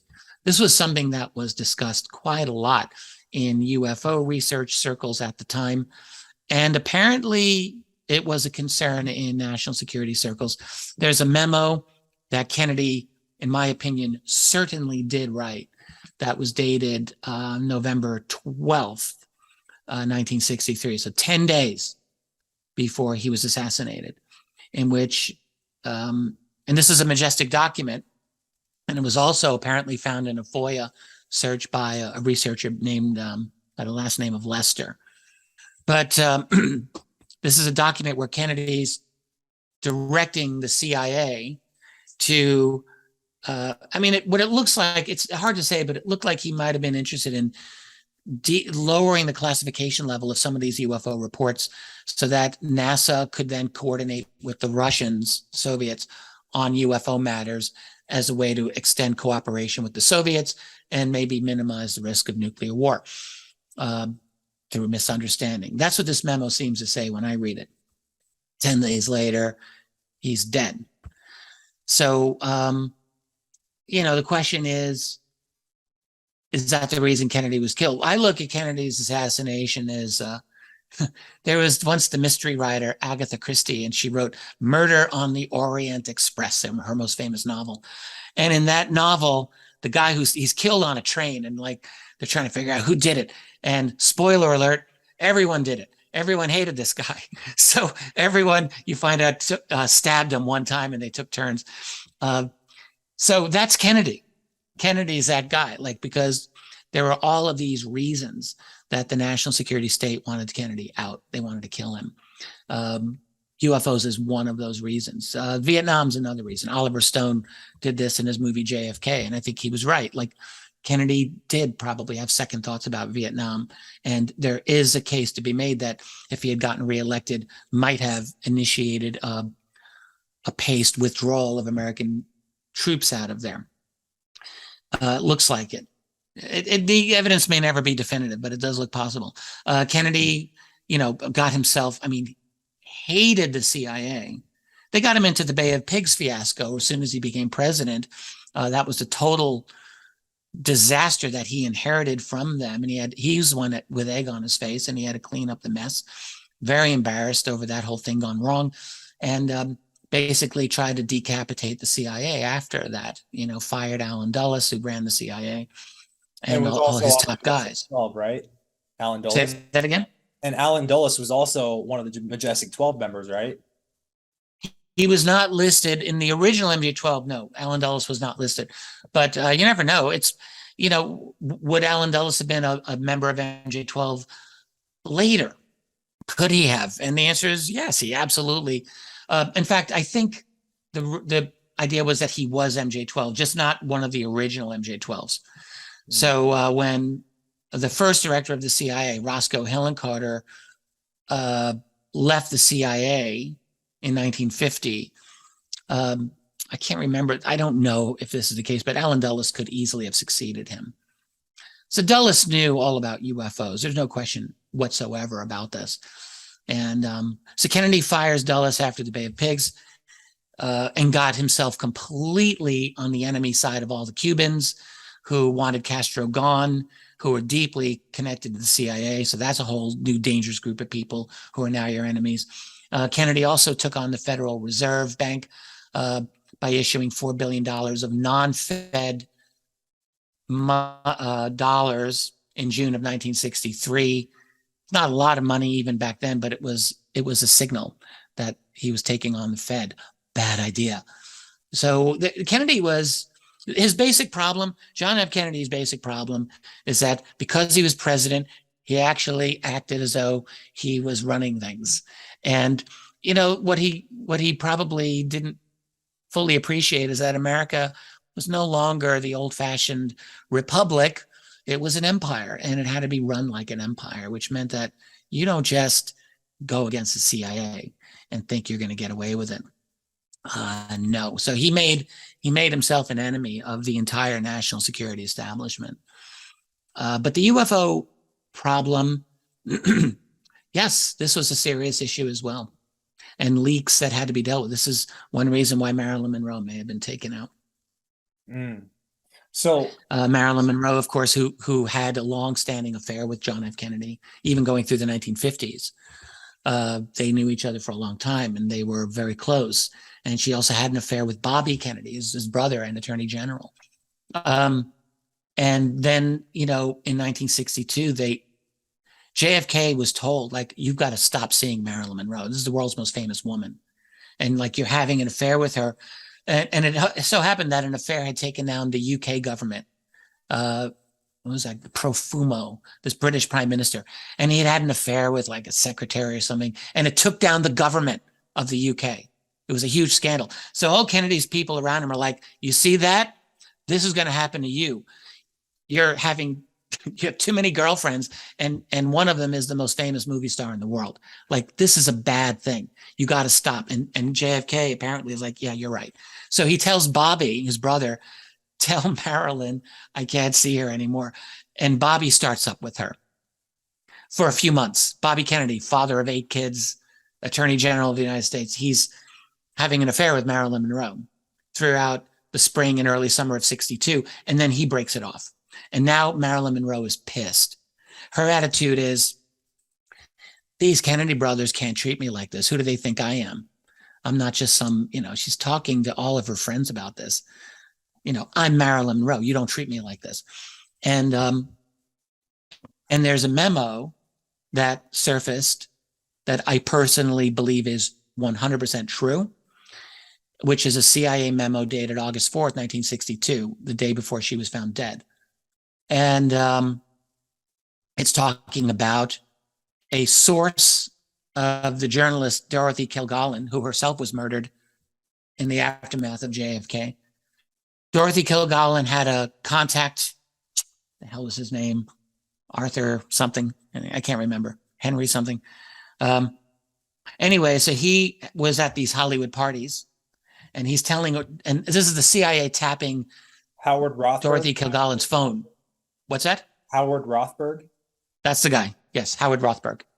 Yes. Cool. So he was a friend of Dorothy Kilgallen, and the CIA is tapping Dorothy Kilgallen's phone, and they're getting this conversation between her and Rothberg.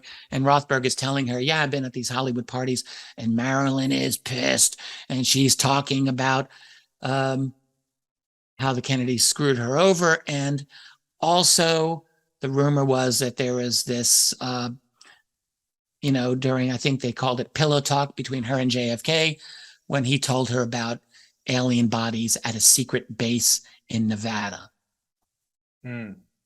Beings from outer space, I think was the phrase they used. So the fear was that Marilyn Monroe was going to have some tell-all press conference. And I think this was a genuine fear. Like, she might have, and the other thing about Marilyn Monroe, she wasn't just a beautiful movie star. She was very, very intelligent. I mean, she had once been married to the playwright Arthur Miller, who was a highly, highly intelligent man. And she herself was very sophisticated, and she kept a diary. She kept a very, think about what that diary could have said. You're Marilyn Monroe, you're sleeping with JFK. Yeah, I think there's a lot of interesting stuff that could have gone into that diary. Well, that diary has never been found. Never been found. And it is believed that Bobby Kennedy, the night she died, this is the worst thing that I can think of about the Kennedys. Because I want to like the Kennedy brothers, you know? I really want to. But if they were implicated in the death of the goddess Marilyn Monroe, then I don't, you know, that's just, you don't kill Marilyn Monroe. But it's possible that they were involved in that. Because Bobby Kennedy was seen with 2 big guys going into Marilyn Monroe's home that night, the night that she died. And this apparently is from her neighbors that saw this. And If this is true, clearly they would have been interested in her diaries. Yeah. And is it true that they were the ones who killed her? We don't really know who killed her. It wasn't a suicide. There's one book that said it was the mafia, under Sam Giancana, the Chicago mobster, who had his own vendetta against the Kennedy brothers. Maybe they did it. But maybe this was a U.S. government thing because she was really becoming dangerous. Yeah. So that document you're talking about, the notes, that's why I knew that guy's name. I had it written down somewhere. So just to clarify. Howard Rothberg, yes, yeah. Yeah. So just to clarify, that document was a transcript of a conversation between Agent Howard Rothberg and Dorothy Kilgallen, who was a journalist, and she was apparently friends with Marilyn Monroe, right? Yes.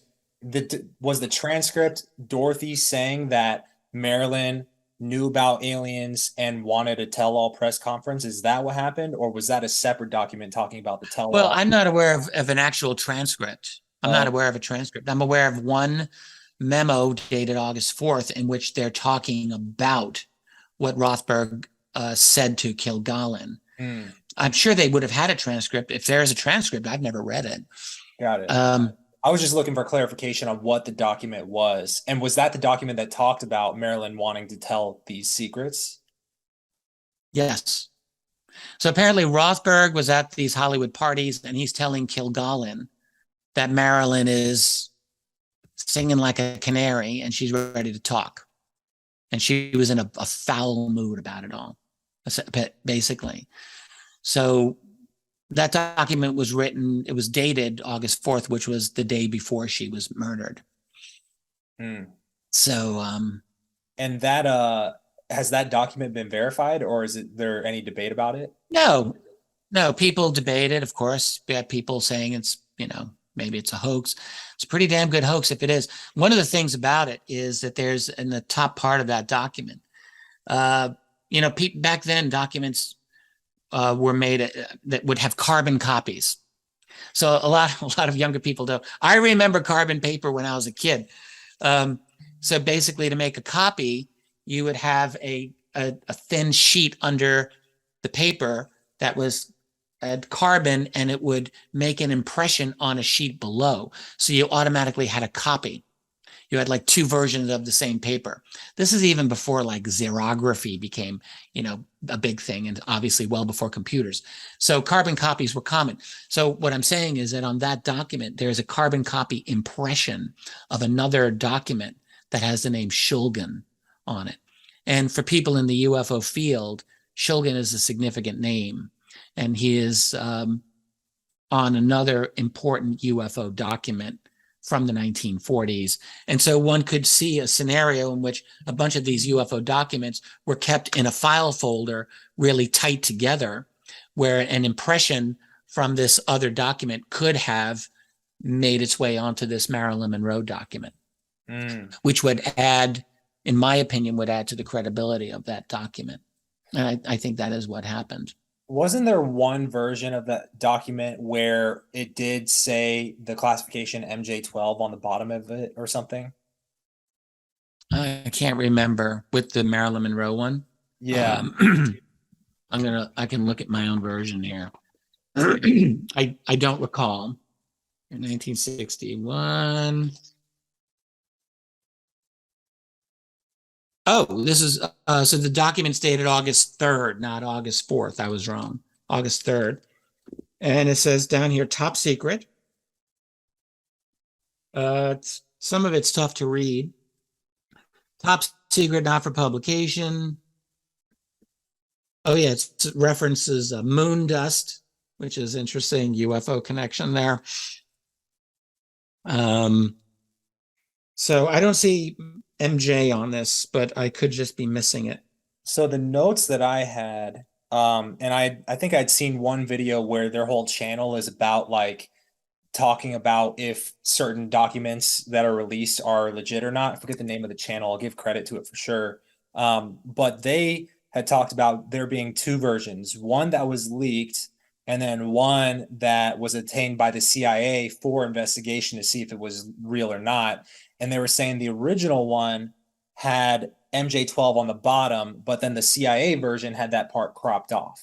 And so that's where, you know, if that was true, then that would have connected MJ12 to Marilyn Monroe potentially. Yeah. So would have. Yeah, that's interesting. So I should probably become a little more acquainted with that, because that sounds interesting and important. I'll send you the link to the video when I find it. But so I'm interested. So if that is the case, and if that document is verified, you know, then that definitely connects at least Marilyn and JFK to the UFO. I think there was one part that you briefly mentioned, but I think this is important, right? The fact that there is another document that was 10 days before the assassination that he was basically, did he say he was saying to the CIA he wanted to open up relations to the Soviets about, you know, was it about UFOs specifically mentioned, or what was his language around that? Yeah.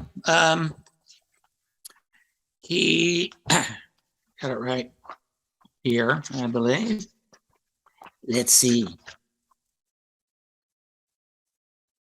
November 12th. Yep, this is it. So there's some odd things about this document that some scholars have complained about, like the fact that the director of the CIA's name is blacked out. Why would you do that? Like, why would that be necessary? Even so, it says the subject, classification review of all UFO intelligence files affecting national security. So the word UFO is right in there. So yeah, he's talking, he says, as I discussed with you previously, this is to the director of the CIA, I have initiated, blacked out, and have instructed James Webb to develop a program with the Soviet Union in joint space and lunar exploration. It would be very helpful if you would have the high threat cases reviewed with the purposes of identification of bona fide as opposed to classified CIA and US Air Force sources. Basically, let's figure out which ones are ours and which ones are not ours, and we're going to coordinate with the Russians here. He says it is important that we make a clear distinction between the knowns and unknowns in the event the Soviets try to mistake our extended cooperation as a cover for intelligence gathering of their defense and space programs. When this data has been sorted out, I would like you to arrange a program of data sharing with NASA where unknowns are a factor. This will help NASA mission directors in their defensive responsibilities. I would like an interim report on the data review no later than February 1, 1964. That's it. So it's not 100% clear to me everything that he's trying to accomplish there, but it did look like he was thinking about some kind of declassification or lower classification of some of these UFO reports. You know what's interesting? And cooperation with them. Is when I had gone on the CIA's the .gov website, I didn't even know what I was looking for specifically, but I just typed in flying saucer and all the documents pop up, right? It's kind of like a search engine. And I printed off some of them. And what you just said there seems like a reasonable request considering it was 1963.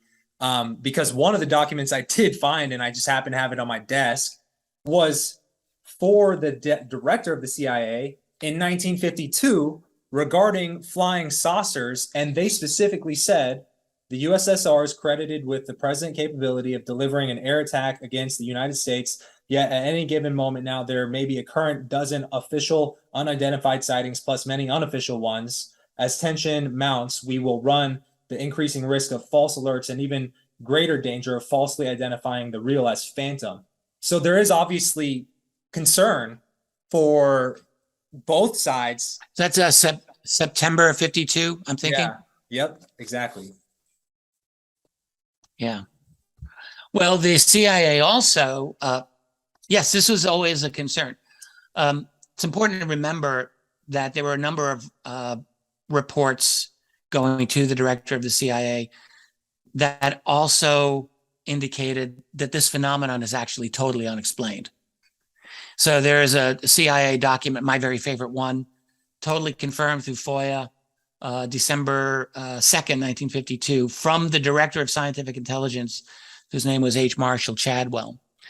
to the director of the CIA, who was Walter Beadle Smith at that time. And he says, at this time, I can almost quote this part by heart, reports of unidentified objects at extreme altitudes and speeds in the vicinity of major U.S. defense installations are of such nature that they are not attributable to natural phenomena or known types of aerial vehicles. I mean, he's just basically putting it out there, saying we're having objects that are very fast, very high, near sensitive installations. They're not natural and they're not anything we know. Mm. So that was the statement in December of 52. After a year of just incredible UFO encounters, all year of 1952 was just astonishing. So they were worried about confusion with the Russians.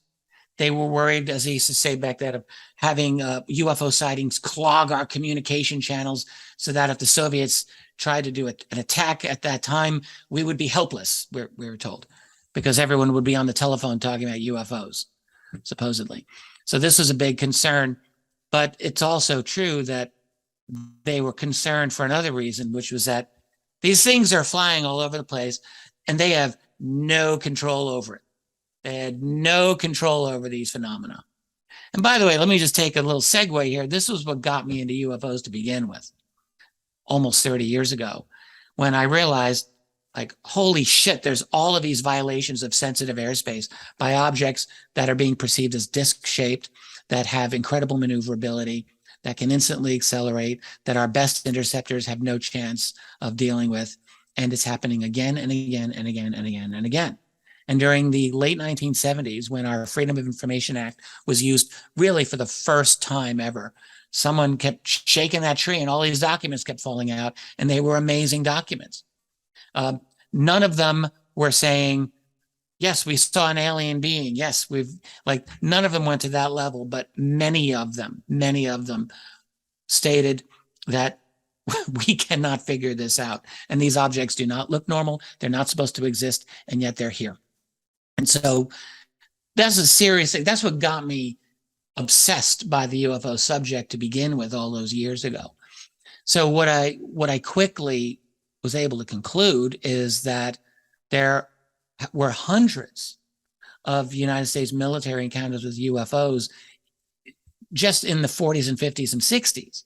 Hundreds of military encounters with these objects that were very concerning and did not have easy explanations, and they were not easily explainable as German tech or as Soviet tech or as black budget US tech for that matter.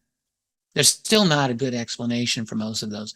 You know, you've got declassified reports talking about objects being tracked by instrumentation at like 9,000 miles per hour back in the late 40s. We didn't have anything that could do that, not even a little bit. And we get these reports frequently. So these are military capabilities. You have military pilots saying, yes, this object was solar white. It was disc-shaped. I felt a bump under my plane from the air pressure when it passed underneath me. That's from, I think, 1950, 51. And on and on and on and on and on. It just never stopped. It's fascinating. There's a statement dealing with incursions over the Hanford nuclear facility, atomic energy facility in Washington, state of Washington, where they manufactured plutonium. That later became an incredibly toxic radioactive site. And in 1950, we have one report from the Army. Objects round in form have been seen over the Hanford plant. Air Force jets attempted interception with negative results. Anti-aircraft battalions have been alerted. The FBI has been alerted. What's the FBI going to do about this? You know, I mean, I often wondered, like, what would the public have said if that one memo, that one little classified memo had leaked out to the public in 1950? I think people would have been pretty damned interested. Like, what are these objects round in form where all attempts to intercept have failed? What the hell could that be? I'd like to know. I think, you know, the American public would have liked to know. Yeah. So there's no question that this phenomenon engaged high-level concern of America's top-level military and intelligence community officials. They just didn't know what to do about this. Yeah. And, you know, talking to the public about it was absolutely never going to happen. Because when you tell the public about this, then you're going to be expected to do something about it. What if you can't do anything about it? You bring this problem up to the public and you can't solve it. That's bad. That's a bad policy. Yeah. There's no way they're going to want to do that. So you the best thing to do is you bury it. Do you think if Marilyn Monroe was actually taken out because of what she knew and wanted to tell, do you think Dorothy Kilgallen was also probably taken out in a very similar manner? We know Yes, that. yes, absolutely. Do you think it was because she was definitely murdered? Dorothy Kilgallen, you know, most people don't know who she was. You can find her on YouTube. She was a guest on, what was it, a TV show, popular show, The Price is Right. No, What's My Line? Yeah. What's My Line? That was a popular hit game show in the 50s, and she was often brought on as one of the popular panelists. She was a cool lady. She did a lot of journalism, and she did a UFO story in the 1950s, back in 1955. So she had an interest in this as well, and she knew Marilyn. She knew a lot of the top celebs in Hollywood and in Washington as well. So in the aftermath of Kennedy's assassination, she was the only journalist to interview Jack Ruby. Jack Ruby is the guy who shot Lee Harvey Oswald when Oswald was being led out of the Dallas police station. Ruby, who owned a nightclub, a strip club basically in Dallas that was owned by the mafia, right? So Ruby was a mafia guy, very well known in Dallas. He's the one who kills Oswald as a patriotic American. Yeah, right. So Oswald had to be taken out because he was in danger of talking too much. And then Ruby had to be taken out because he knew too much. And he always said to Dorothy Kilgallen, they injected me with cancer. And he did die of a very rapid cancer while in custody. Dorothy Kilgallen was the only person to interview him. And she ends up dying. And all of her key documents were also missing when she died. I think it was, they made it as a car crash. Oh no, it was a suicide. God, I can't remember. I think it's suicide. Yeah, I think they suicided her. Almost exact same as Marilyn Monroe. Like, didn't she apparently take a bunch of like meds or something? Sedatives. Yeah, that's right. That's right. Yeah. Yeah. So do you think that the UFO topic specifically could have contributed to her being taken out? Yes. Totally could have. It's I think more likely a case though of these people like were all in danger of exposing deep criminality at the top of the American empire. I mean, I think that's the immediate problem. You know, things like Marilyn Monroe knew, things that Dorothy Kilgallen knew, that's stuff that guys can go to prison for. Particularly in the context of the 1960s America, where people still believed in the American dream. They believed that America was this democratic republic that was on the side of the angels, you know, fighting against communism and all of this. And they, you know, the information that some of these people had is, no, things are a little bit different than that. And there's a lot of criminal activity going on here, particularly with the Kennedy murder. You know, that had only happened just like that had just happened. And clearly, you know, John F. Kennedy was killed by more than just Lee Harvey Oswald. In fact, he wasn't killed by Lee Harvey Oswald. Lee Harvey Oswald did not pull the trigger. He was not a trigger man to kill Kennedy. Like at all. At all. He did not kill Kennedy. But when that went down, he knew, he was smart enough to know this shit's going to get real nasty real soon. I got to get out of here. So he went off to a movie theater, and that's where they got him there. Yeah. And you know what's funny about that is before I got into interested in this topic, I was in dental school, and I dropped out of dental school to start an online business. That's a whole separate story. But while I was studying to get into dental school, I was shadowing a dentist in Leavenworth, Kansas, also retired Army. And I don't know why, but it got brought up, the JFK thing. I think he was given a subtle flex to me, saying that back in the 60s, he was brought in as someone to confirm the dental records of Oswald or something like that, right? And I'm not even a conspiracy theorist, but the moment that he brought up Oswald and how he confirmed the dental records, whatever, and I was just like, the guy who supposedly killed JFK. I said something like that. He was so adamant, almost too adamant, that makes me question why he was so adamant. He was like, it was Oswald, nothing else to it. End of story. I was like, whoa, okay, dude, you know? So I that's always stuck out as something as interesting, considering that he claims to have been close to that, but then now you are also very adamant against, like, it wasn't. There's no chance in hell that Oswald did it. It's not even like he was one of the guys. He wasn't any of the guys. He did not shoot John F. Kennedy. The evidence for this is actually really, really good, and from a lot of different reasons. First of all, too many shots were fired. Definitely a no-brainer. A Mannlicher Carcano, which was his rifle, not a chance.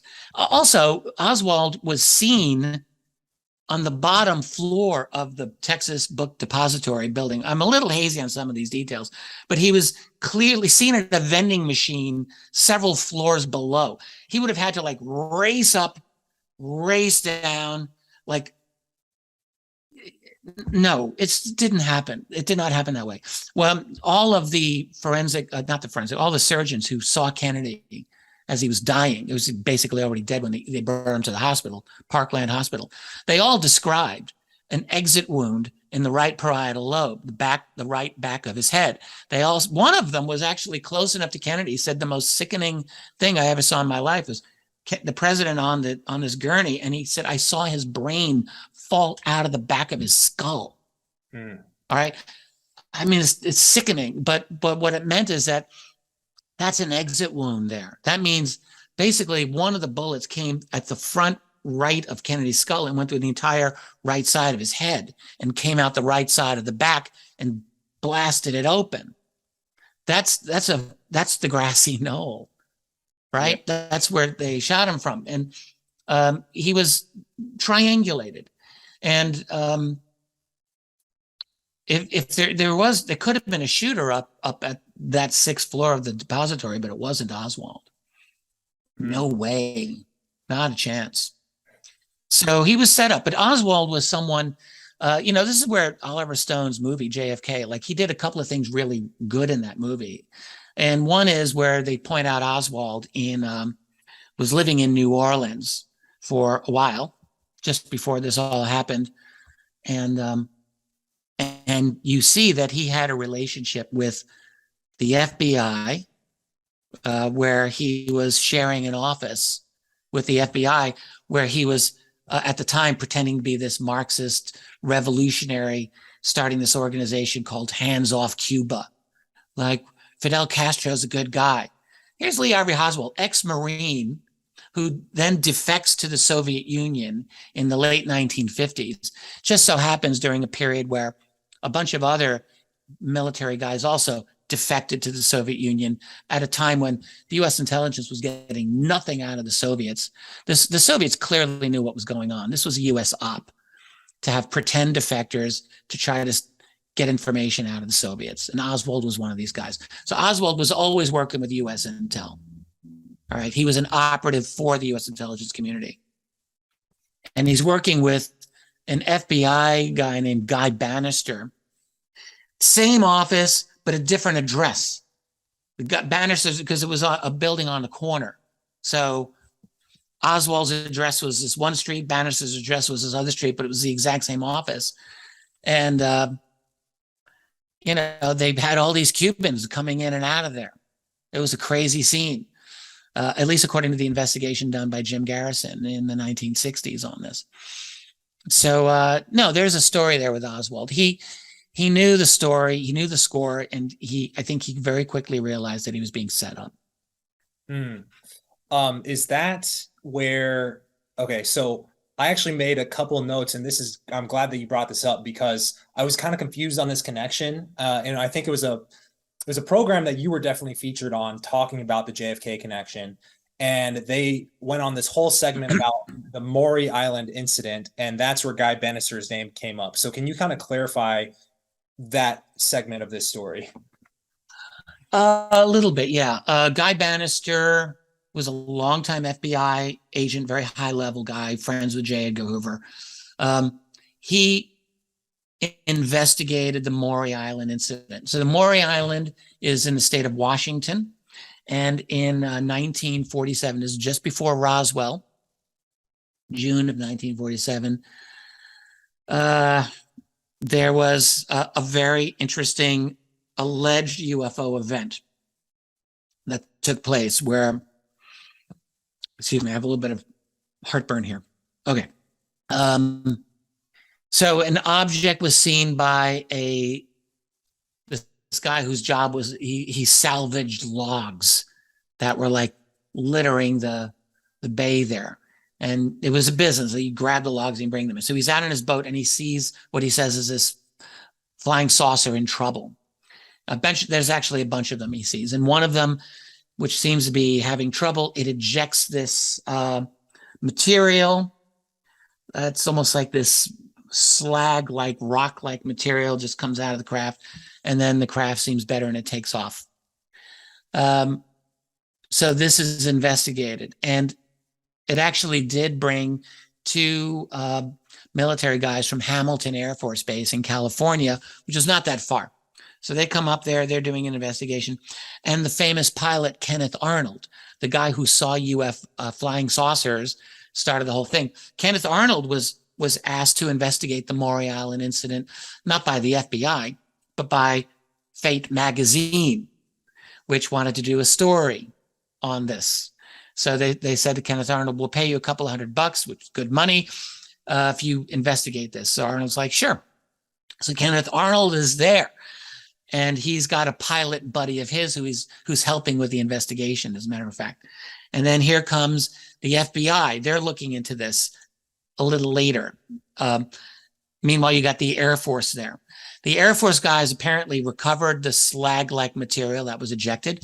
They put it into their aircraft, and as they're flying back to Hamilton, that aircraft went down and crashed, and those guys were killed. Like, that actually happened. Also, one of the key journalists at the time who was looking into this, a guy named Paul Paul began with the letter M, and I can't remember. He actually caught, I think, some kind of meningitis and died that summer. Like, this is just crazy stuff. And all the time that Kenneth Arnold was there, and he wrote about this later, he said, this is like seriously crazy cloak and dagger stuff. Like, I got these anonymous phone calls from people, like, how do they even know I was here? Telling me to watch out. I'm being monitored. At one point, he and his pilot friend are tearing their hotel room apart, looking for wiretaps and bugs.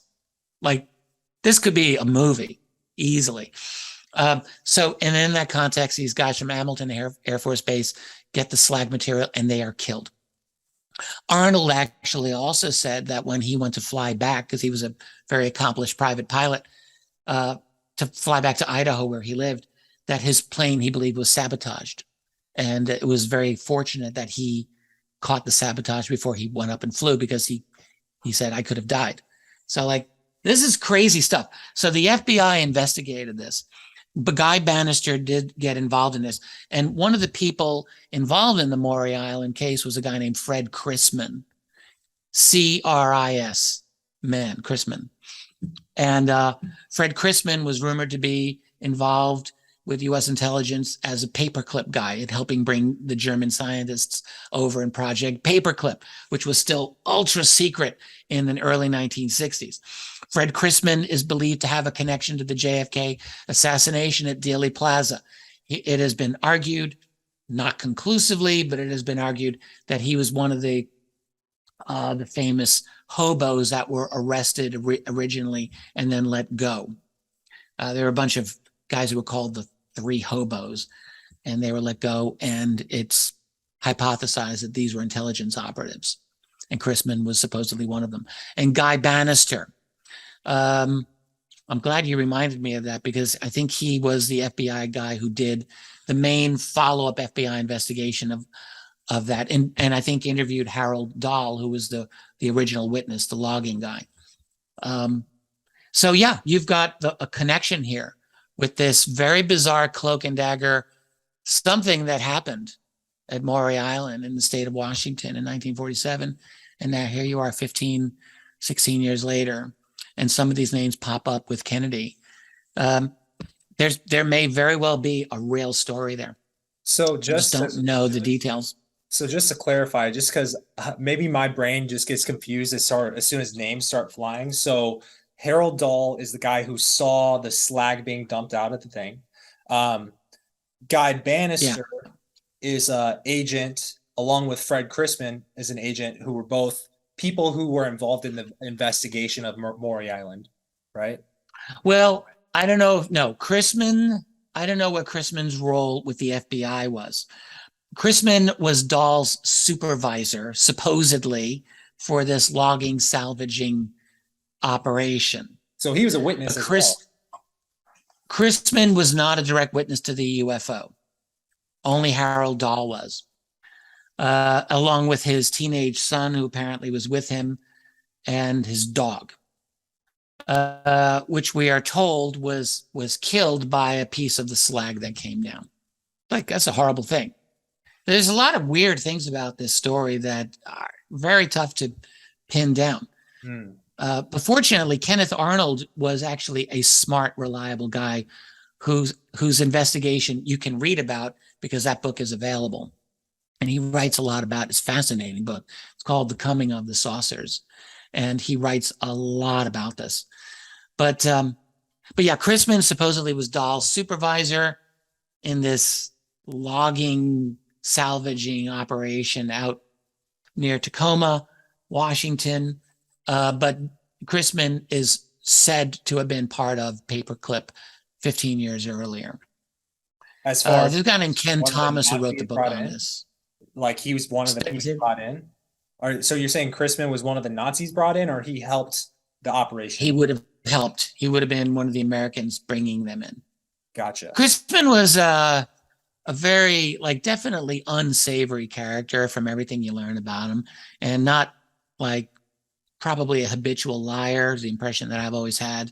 Someone that I wouldn't necessarily trust if he's telling me a story.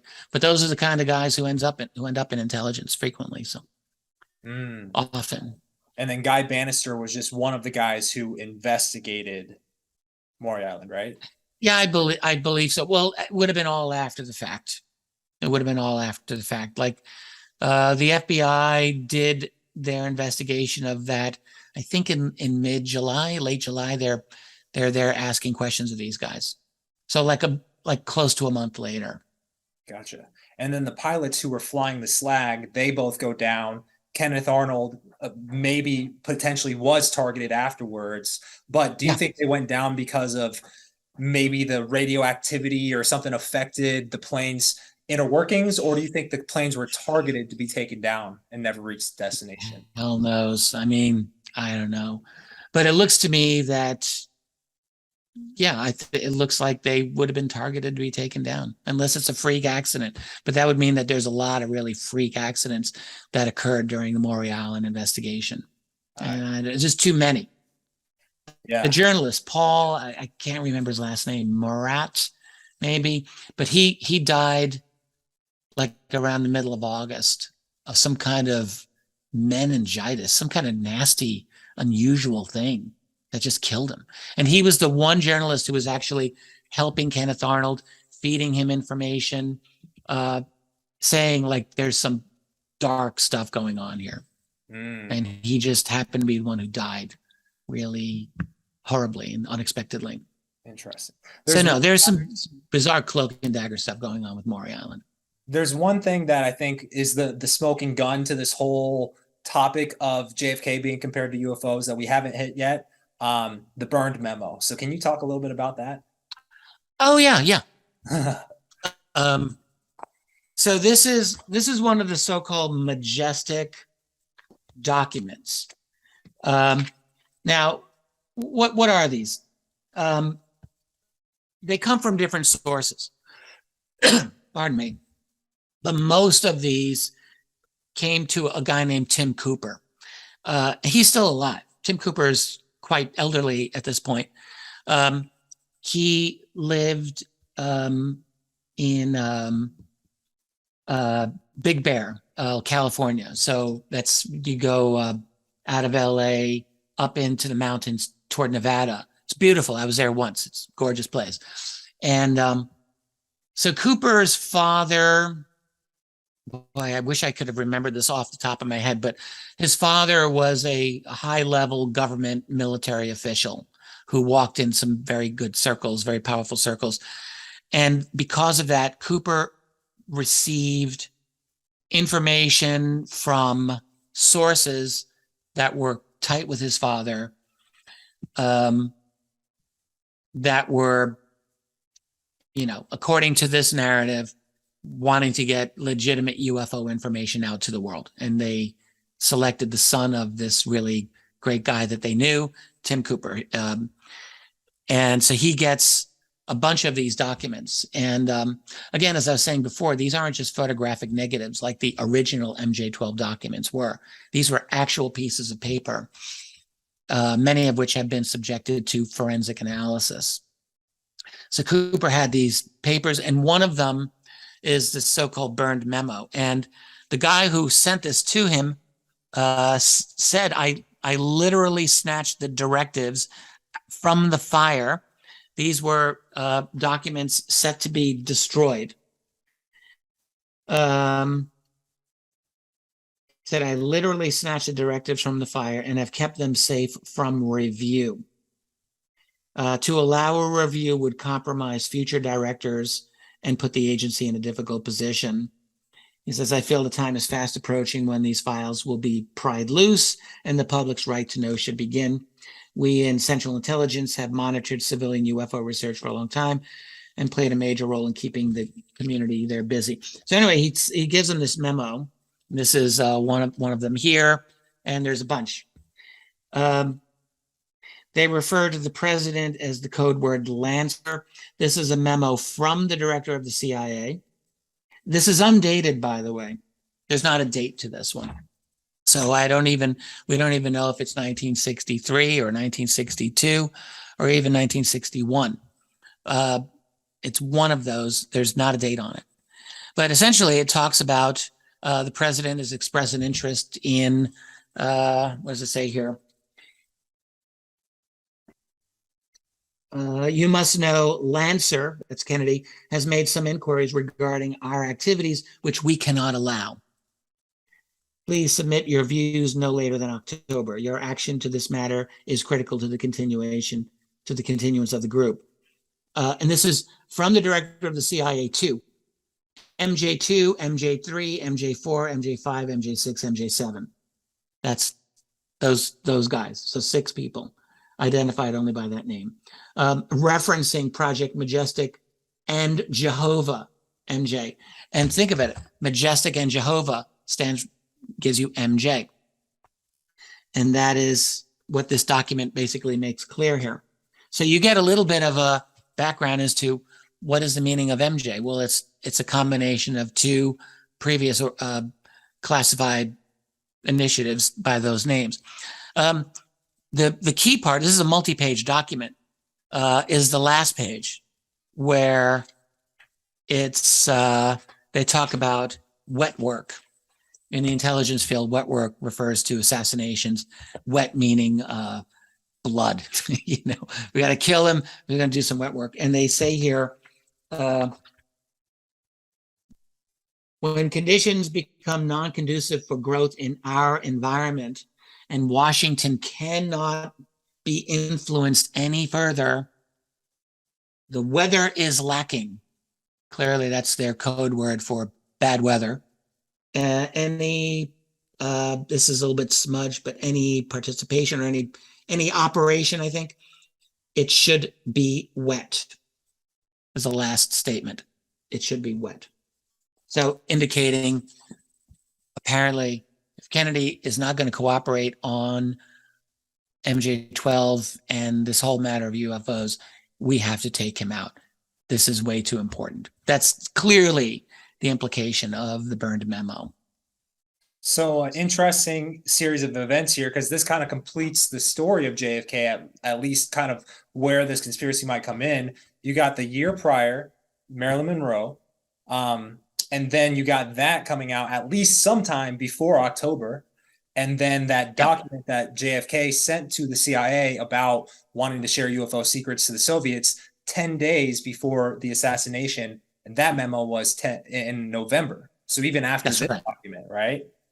Right. So Kennedy proved he's not on board. Of course, keep in mind, there were several previous attempts to assassinate Kennedy. So this had been in the works for a while. There was a foiled attempt to kill Kennedy that was going to be in Chicago a little earlier in 1963 when he was there, and that didn't happen. I think he ended up not going to Chicago. Oh, no, it was foiled by an FBI agent who was onto it.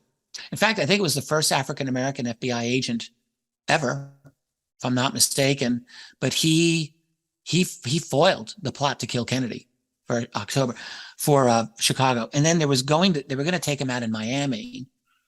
But he ended up not going to Miami, so that didn't happen there. So then they got him in Dallas.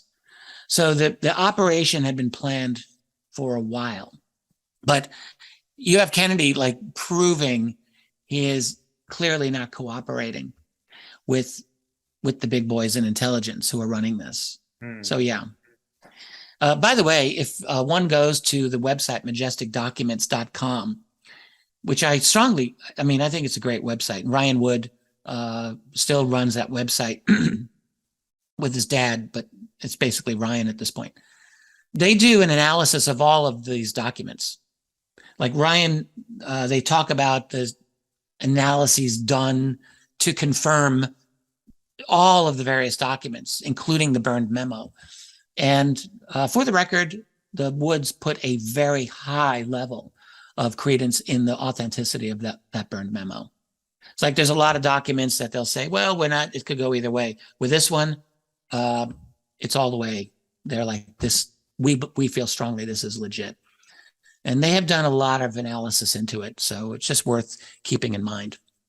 Yeah. And it's the original, what they have is, it's the original carbon copy, I believe is what they said that they have. So not the original piece of paper, but the carbon is what they have. So that's actually a significant piece. That's a significant artifact, seems to me.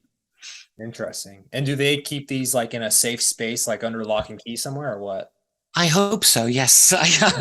So Bob Wood bought these documents from Tim Cooper many years ago, and I don't know where they actually keep them, but I know Ryan. I know them both pretty well. I know Ryan quite well, and I will just say they're both very meticulous, very careful guys. So I'm going to assume that they are taking all responsible measures with these documents. That's awesome. Yeah, I don't know where they are. I even checked out the website after you and I spoke the other day, and there's some great stuff on there. I agree. So anybody listening to this, go check out that website. I'll probably post a link to it somewhere. Last thing I kind of want to end on here, because we've been going for a couple of hours now, is bringing it back to, present day. There was that recent hearing for Congress. When I watched it back, it seemed like, if this has been something that's kind of been being investigated since at least the 40s, why does it seem to me that the two people that they put in charge of informing the Congress about it seem to be the least knowledgeable on this topic in the at all? What do you make of that? That's perfect. Yeah, that's exactly what they want.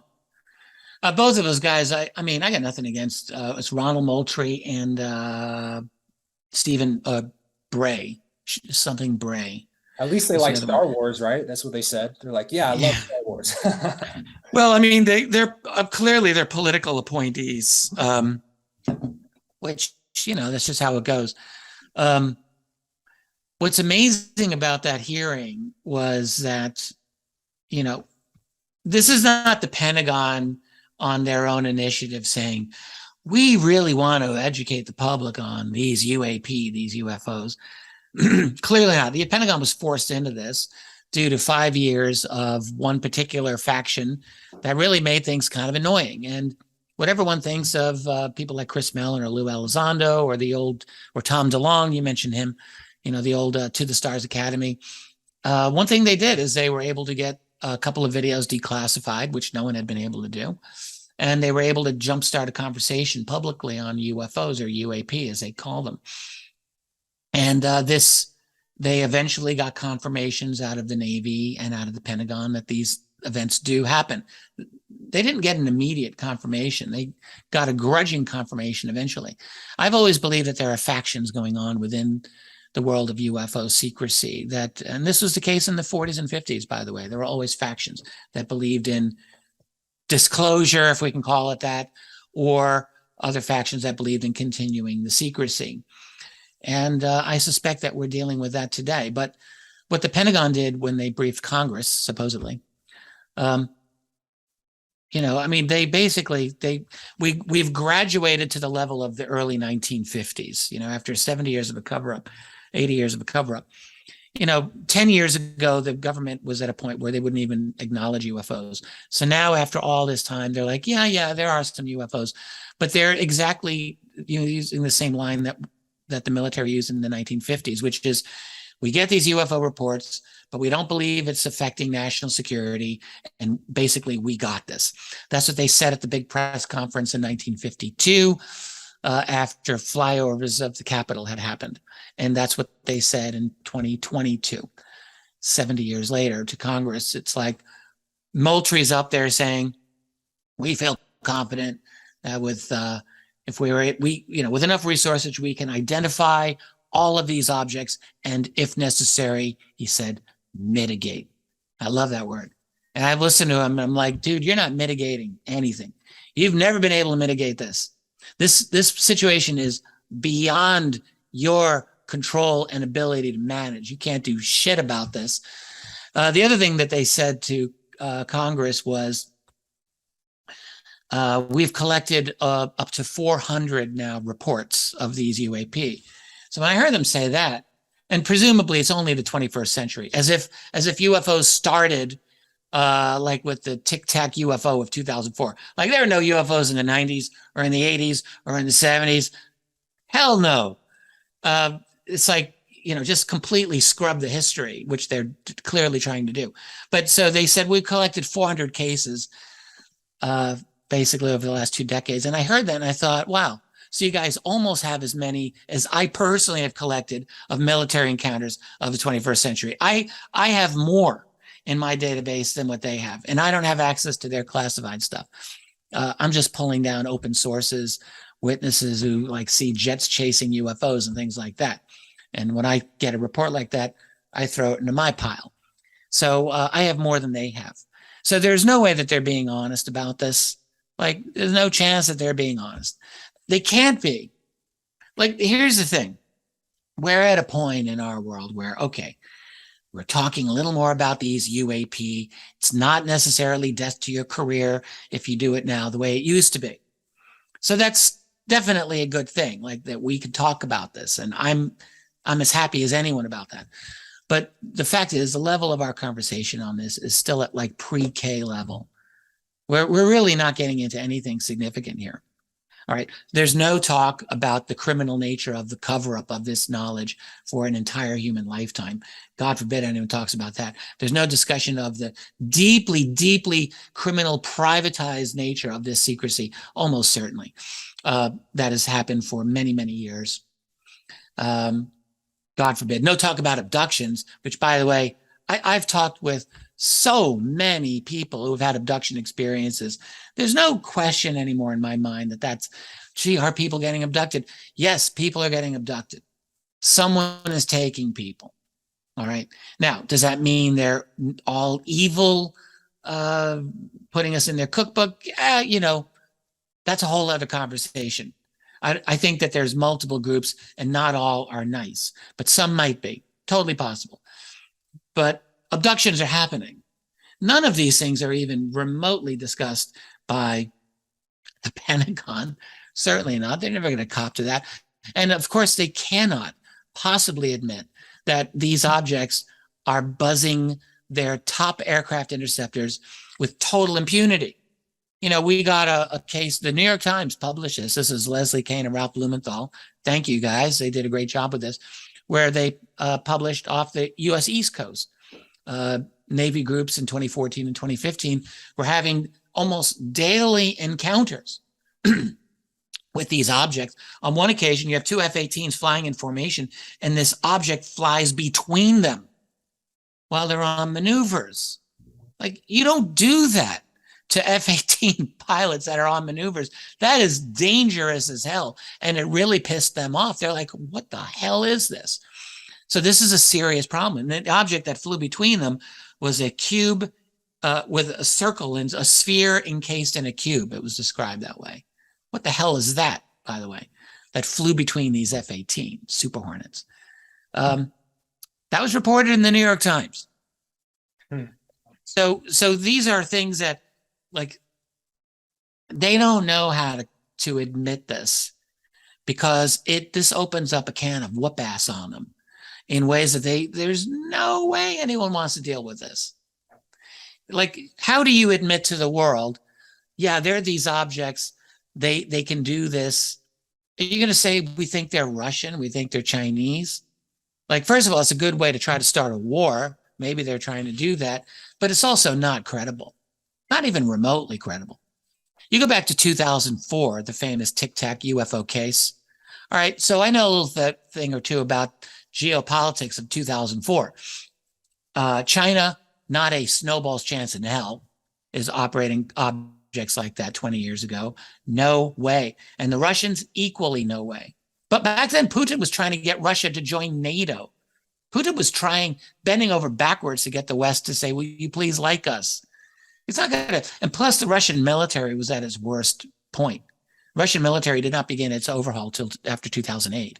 Russian military is amazing now. But in 2004, so am I supposed to believe that they're sending Tic Tac UFOs to harass the U.S. naval fleet on war game exercises during the early stages of the war in Iraq and Afghanistan?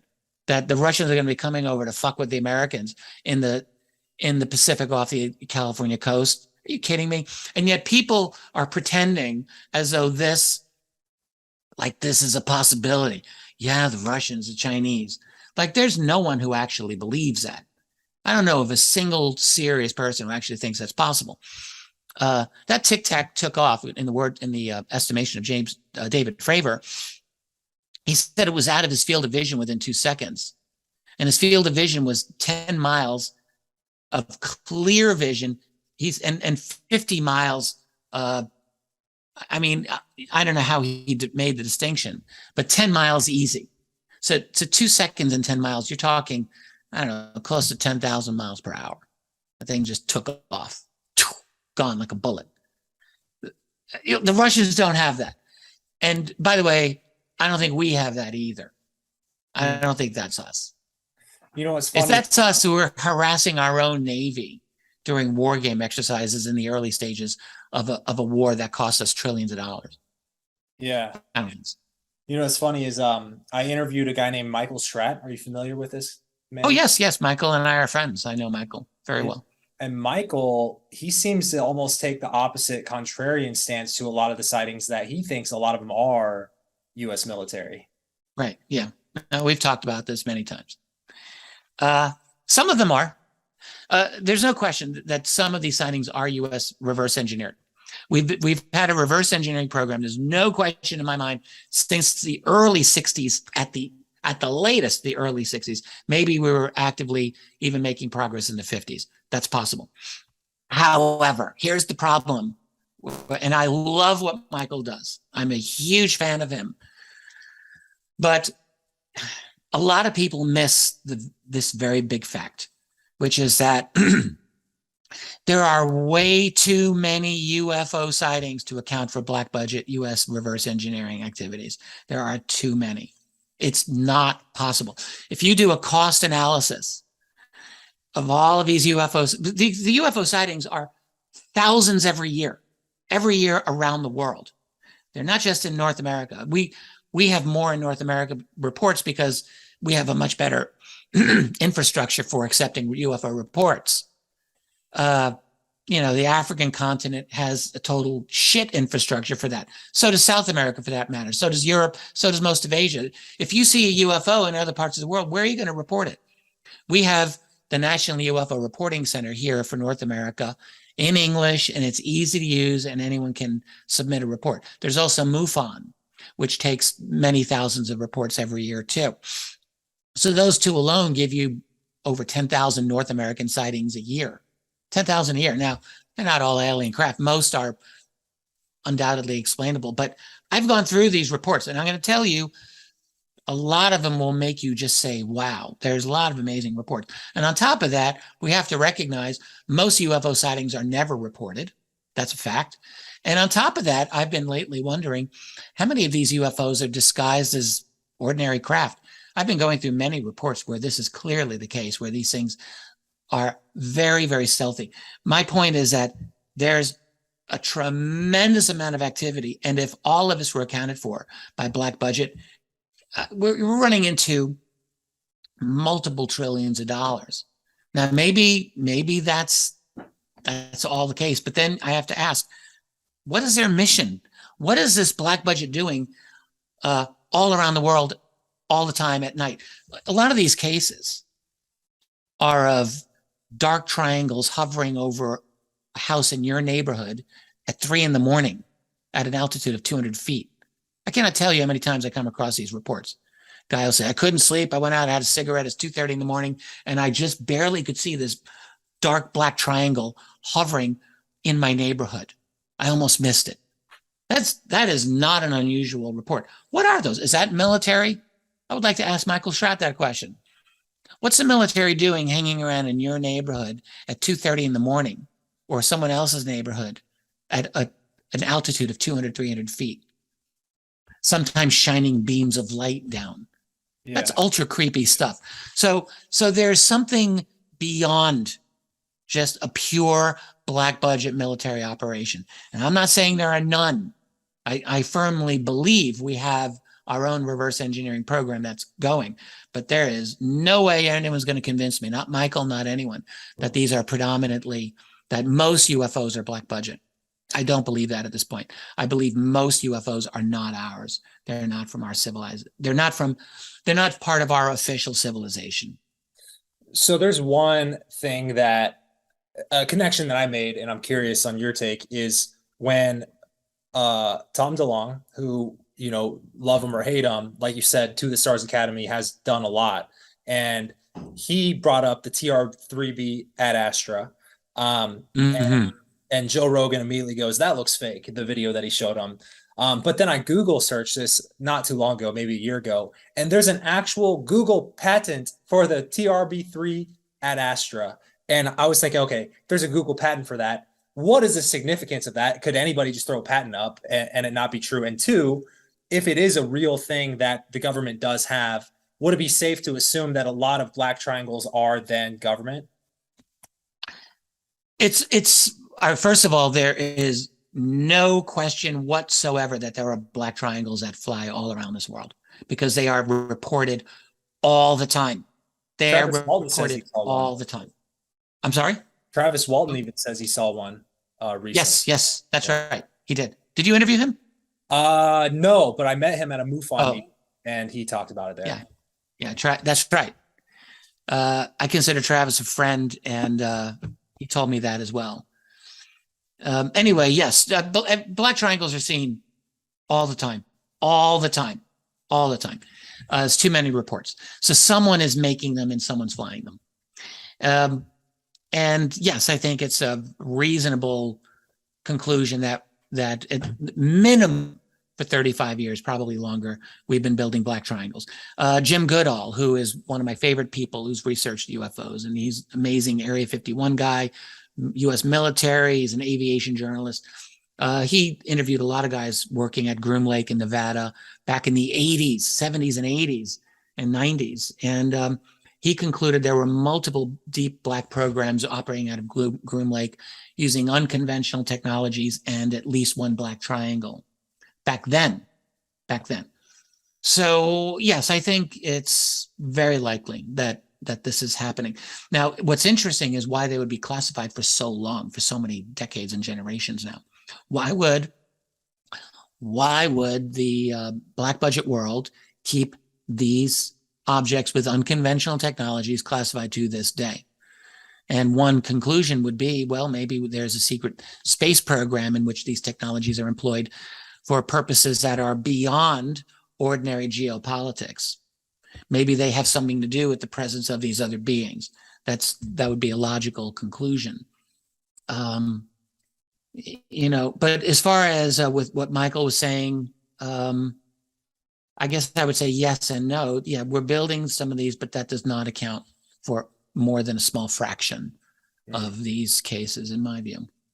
Because it would just, it's too many. It's too many. I actually asked Michael Stratt what he thought the Phoenix Lights were, because I was like, okay, well, was the Phoenix Lights government? And he said, what did he say to you? He thinks it's hologram technology, projected hologram technology. Well, there's two phases of the Phoenix Lights. All right.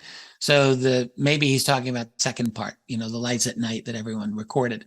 Unfortunately, there was clearly a triangular or wedge shape or maybe in a boomerang shaped object that was seen going from as far north as Henderson, Nevada, going all the way down the state of New Mexico, Arizona, culminating in Phoenix and all the way down. There were witnesses who saw this object, including the governor of the state of Arizona. FIFE Symington was one of the witnesses. And but anyway, those sightings, that's not a hologram. There's no way. No way. That's always been the thing that confused me about the Phoenix Lights was, all right, so obviously there's a lot of reports. Obviously there's video of it. So someone saw something. Fife, I'll get to him in a second, but it always did stand out to me as fishy that half the people who claim to have seen this thing say it was a formation of lights in a V shape. The other half say they actually saw that it was a V-shaped one object. And I wonder how much of this is actually seeing one craft or seeing lights in a formation of something that looks like it might be one thing. What's your thoughts on that? Yeah, right. Well, first of all, even the sightings prior to the video were taking place when it was becoming dark. So light was not, it wasn't pitch black, but it wasn't, we're not talking broad daylight here.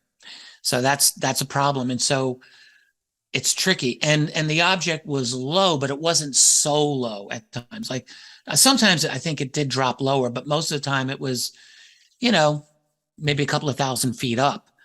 And so when it's that way, you don't always know what you're seeing. And the thing about UFOs, I mentioned a little while ago, they're good at disguising themselves. There are many cases of UFOs literally changing their light configuration, like right before someone's eyes, where they look like one thing one moment, and then they have a totally different configuration later. It's very bizarre.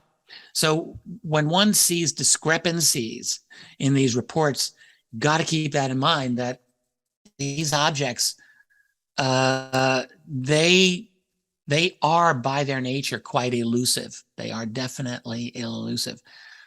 So some descriptions by people are, it was like they said it's wedge shaped. Others will say no, it was a definite triangle, or it was a boomerang. But you're dealing with conditions of, it's a little dark, not pitch black, but it's a little dark. Not everyone's got great vision. It's hard really to know. Like they clearly all saw something very unusual.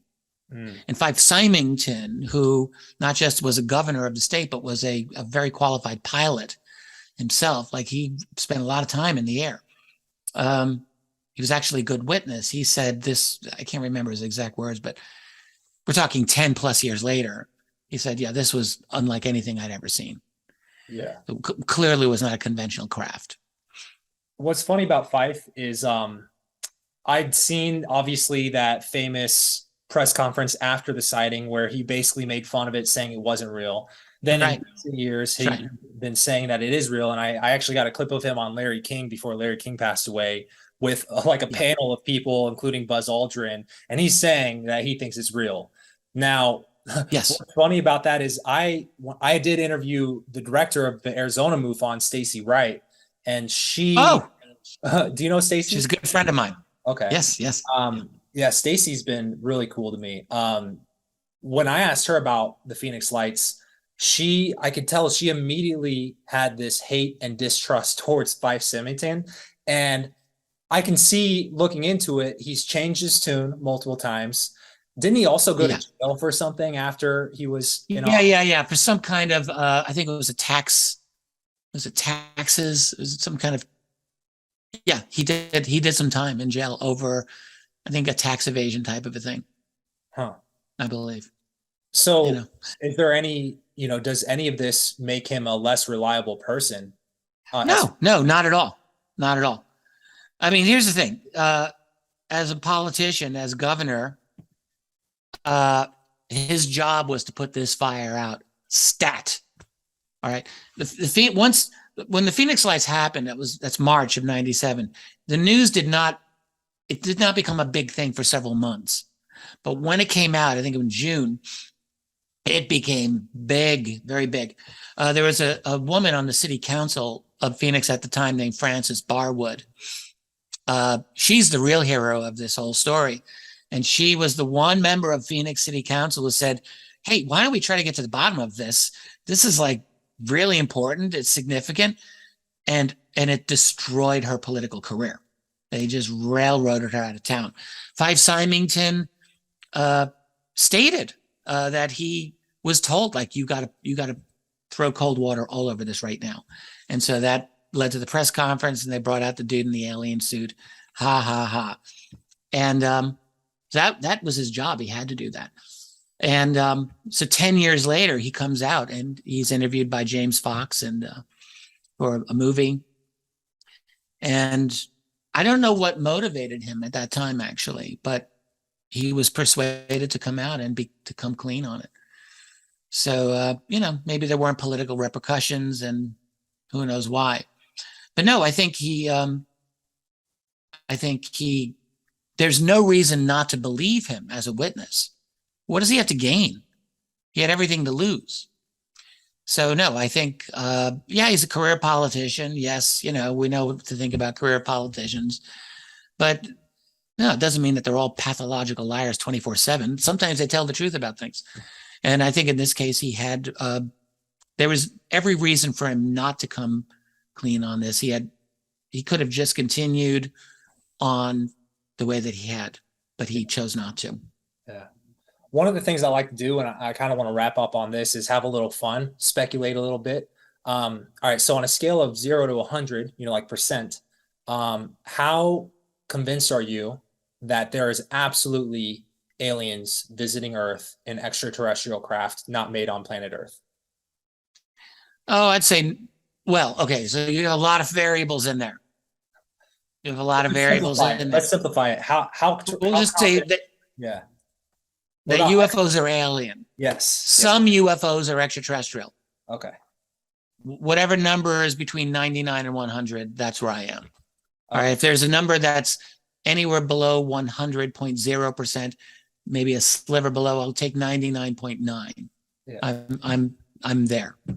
I think that there is, at this point, there's little to no question left in my mind that. What would it take to get you to 100%? Physically seeing an extraterrestrial, probably, which I have not done. Or maybe having a close view of a UFO, which I have not done. I've had UFO sightings that I consider genuine UFO things, but they were like up in the sky. Were they really like weird or craft? Really. I've had a few. So couple of times with night vision glasses that I had access to, night vision binoculars, for like UFO watches I did conferences. But the first one, the best one, was I was with my son, who was 3 years old at the time, back in 1999. And my head was deep into UFOs. I was finishing my first book. So I was thinking about UFOs a lot. And it was a nice, beautiful, sunny day. And in Rochester, we have a lot of cloud cover, but not on this day. This was absolutely no clouds. It was a gorgeous day. And I always lived right near the Rochester airport, so I'm used to seeing aircraft all the time. But I saw the brightest, most reflective object in the daytime sky that I had ever seen. This is in May of 1999. And it just caught my attention because it was so bright. And I'm like, what is that? And I just thought that's the most reflective aircraft I've ever seen, ever. So I'm standing on the sidewalk in front of my house looking at this thing, holding my son's hand. We had just come back from the corner grocery store. I remember this really well. So I'm looking at this thing thinking, that's a very odd looking object. I can't see wings. I can't see a tail. I can't see anything. It's this incredibly bright thing. And so all I thought that I would do is just wait for the reflection to go away so I could see it. I just want to see what it looked like. I wasn't necessarily thinking this is a UFO. Meanwhile, I'm looking at this, I'm hearing my son.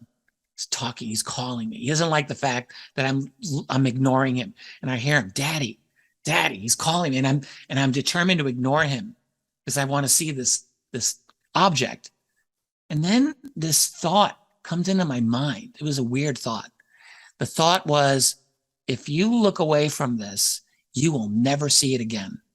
And there's no logic to that thought because there was nowhere for this thing to go. It was not moving that fast. It was moving very slowly kind of toward me. But I'm thinking, don't look away. You'll never see it again. Bizarre. But meanwhile, my son's starting to have like hysterics here next to me because I'm not acknowledging him. So I'm like, all right, I have to be a father here for a second. So this is what I did. I pointed with my left arm to hold that thing's place in the sky. And for 1 second, I turned to my son and said, I'm watching something, hang on. And I turned back to look and that thing was gone. Just gone. I started laughing.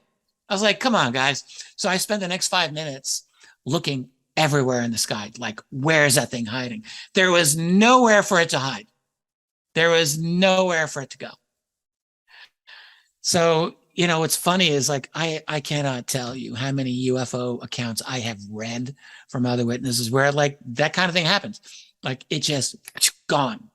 I just read a case. I'm doing research. I'm finishing up 2009. I'm collecting this massive database of sightings. So it was a sighting from November of 2009. I just read, no one knows about these cases. I'm just reading them. Guy looks out his window and he sees a landed craft 500 feet away after a major thunderstorm the night before. This thing is out there. He's like, what the hell? It's 5:30 in the morning. What is this thing doing? And he said, he's watching it for a few seconds. And then he said, and it was glowing. It was glowing. It was bright. And then he said, it just was gone like it flipped off a switch. And the next thing he knew, it was completely gone. Huh. Like it just phased out of reality or it just zipped off? Well, it was there and then it was not there.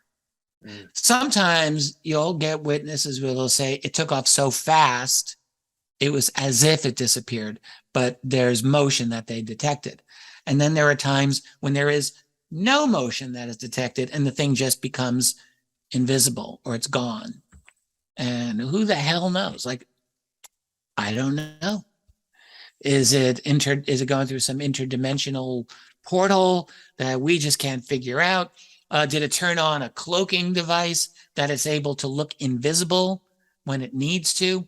I mean, our military's worked on invisibility technology.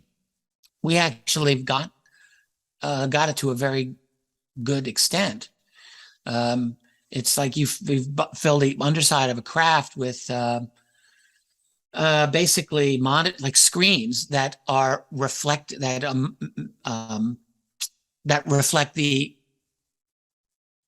And there's cameras above the craft, and so the cameras would give images to what's below the craft, and so you wouldn't really be able to see anything. It would be an illusion.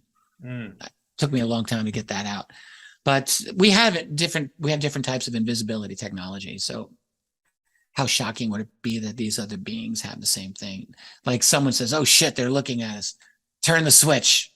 Yeah. Like, I could see that. Yeah, that's interesting. One thing that stood out to me about your UFO sighting was the thought that popped into your head that if you look away, you'll never see it again. What's funny is I've never seen a UFO myself. However, I did one of my last videos, I kind of expanded into like a paranormal type of topic, which is funny because Ancient Aliens actually did an episode about shadow people recently. And and I had seen a shadow version of the Hat Man when I was in high school. And I saw it consistently, like basically every night I spent in that room until my senior year of high school. And the only reason I never told anybody was because when I saw it and I couldn't like comprehend if this was real or not, I got the thought. And for me, it was like if I've ever practiced a magic trick and I try to show it to my parents, then you know you always mess up the magic trick. And my intuition was if I ever tried to tell anybody about this, it wouldn't show itself. And so the way the story kind of comes to a climax is I saw it without telling anybody and doing my own investigations all through high school. But then my senior year, the final investigation was I see it.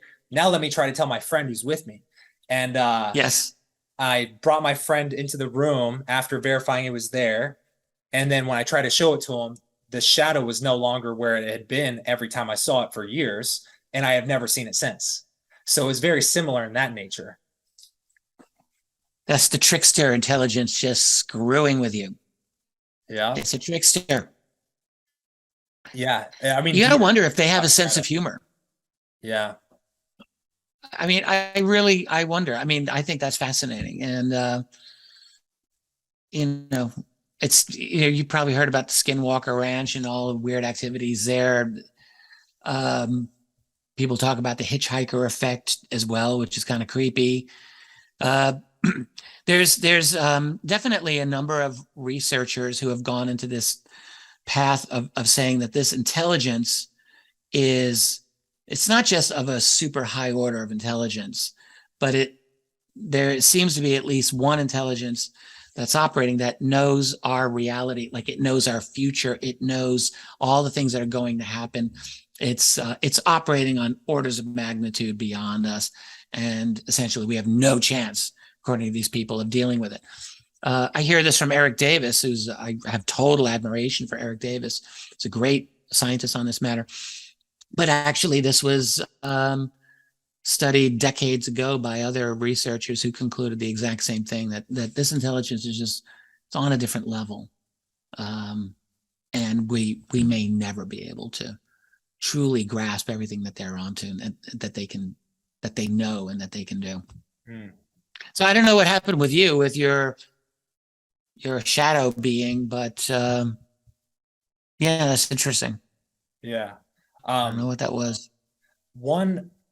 Do you like, have you ever tried remote viewing or anything like that? A little bit. Actually, I did a little bit of an experiment once with the great Russell Targ. So Russell, of course, half co-created the remote viewing program at Stanford Research Institute back in the 70s. I mean, basically, no. I mean, I did this fun little thing with Russell. I was with my wife, Tracy. We did it together. But no, I've never seriously done remote viewing. Now, I've talked with Tracy about her remote views. I know her remote view history pretty darn well, I would say. And her remote views are fucking amazing. I have to just say, what's that? Does she ever see entities? Yes. Yes, she's talked about. Do they like have a shape? Do they look like aliens or? Yeah. Interesting. The one that she's talked the most about, she was living in Vancouver. It was long before I knew her. She was with a girlfriend in Seattle, so on the other side of the border. They're watching TV, and they both see this. It's for like 1 second. This very tall, hooded being, a hooded being. So the hood covered the face. You couldn't see the face. And for 1 second. And at the end of that second, Tracy is hearing in her mind, it's just a reflection of the TV. It's just a reflection of the TV. And she turns to her friend, and her friend is like zoned out. And she shakes her, and she calls her name loud. And the woman's like, what? And the woman immediately says, oh, I thought that was a reflection from the TV. Wow. which is the very thoughts, but they both described what they saw, and they both saw the exact same thing. It was this 7-foot tall hooded being that stood between them and the television. Tracy's drawn it. It's a really good drawing. We have it on our website. Cool. And it's in my last book, The Alien Agendas. Here we go. Let's see if I can show this to you here. It's a good, she did a good, here it is. That's the black and white version of, that's the drawing there. Oh man, that's crazy. That is what, and I'm going to say this about my wife. Aside from the fact that she's super cool and badass in many ways, very intelligent, she is unbelievably scrupulously honest, like just to an extreme degree. But the fact is that her friend saw the same thing. And then years later, Tracy did a hypnotic regression on the event by Barbara Lamb, who's just the grandmother everyone wishes they had. But Barbara's a great hypnotic regressionist, and she had Tracy. And so Tracy was remembering more aspects of this, but one thing that she remembered was the pattern and fabric of the couch that they were sitting on. And that's an interesting little detail, right? So she's like, oh, wow, it had this pattern. And so she called her friend. Do you remember the pattern of that couch? And it was the exact thing that Tracy remembered in her regression. So that actually, I think, gives one confidence that maybe some of the other things she remembered as well were true. And in this case, the being came in and just came in for a brief little checkup on her mind. And apparently if maybe there's an implant in there, or it just came in to tweak something that was in there. Yeah. It wasn't a true abduction, but it was more like a checkup. Yeah. Well, I think the hooded figure is it seems like a common occurrence for people who report seeing shadow figures, like when I saw the hat version or whatever, the wide brimmed hat. I'm curious, along the lines of remote viewing, do you believe that remote viewing also implies the possibility of astral projection? Mm-hmm. Yeah. I believe in most of those things. So I definitely believe in remote viewing. I definitely believe in out-of-body experiences. I don't need to be convinced of that anymore. I'm pretty sure that we're missing something really, really, really big from the fabric of our reality that we're just not understanding. Yeah. The stuff that's not supposed to exist, but it does exist. It should not be possible for you as a remote viewer to see something that's 1,000 miles away, and yet remote viewers have done that. It should not be possible for you to see something that takes place in the future or in the past, and yet they've done that. All right, they've done it. So what does that say? Well, we don't really understand space and time, and also human consciousness the way that we think we do. All right, we still tend to be stuck in this kind of like this 19th century materialistic mindset, like the Victorians. The world isn't like that. There's something a little more bizarre about our world, and we're not fully there. It's like when I was talking about my dog. My dog didn't know how that food got into the can of dog food. We know that because we have more cognitive capability, but we have our limits too. We definitely have our limits. So I think that if there is an intelligence that has higher capability, and they must. I mean, think of it this way. Look, one of the things that I love to study, we're probably going way over. You probably don't need any of this, but I love when I'm not studying UFOs and when I'm not studying geopolitics, which I'm also obsessed by, I have loved studying the story of human origins and the long, amazing history of human and hominin evolution. So standing up, bipedal apes that then become humans. I am a total fanboy of that whole, if you want to call it that. I am a total nerd when it comes to paleoanthropology. I'm not a pro, but I read some of the pros' papers and I watch them. I look at their videos on YouTube. Like, I follow this. So my point is, the human species, all right, it took many, many, many thousands of years for us to develop these brains in these configurations that we now have. If you go back 1 million years to a creature known as Homo erectus, they were really cool, and they were the smartest animals in the world at the time.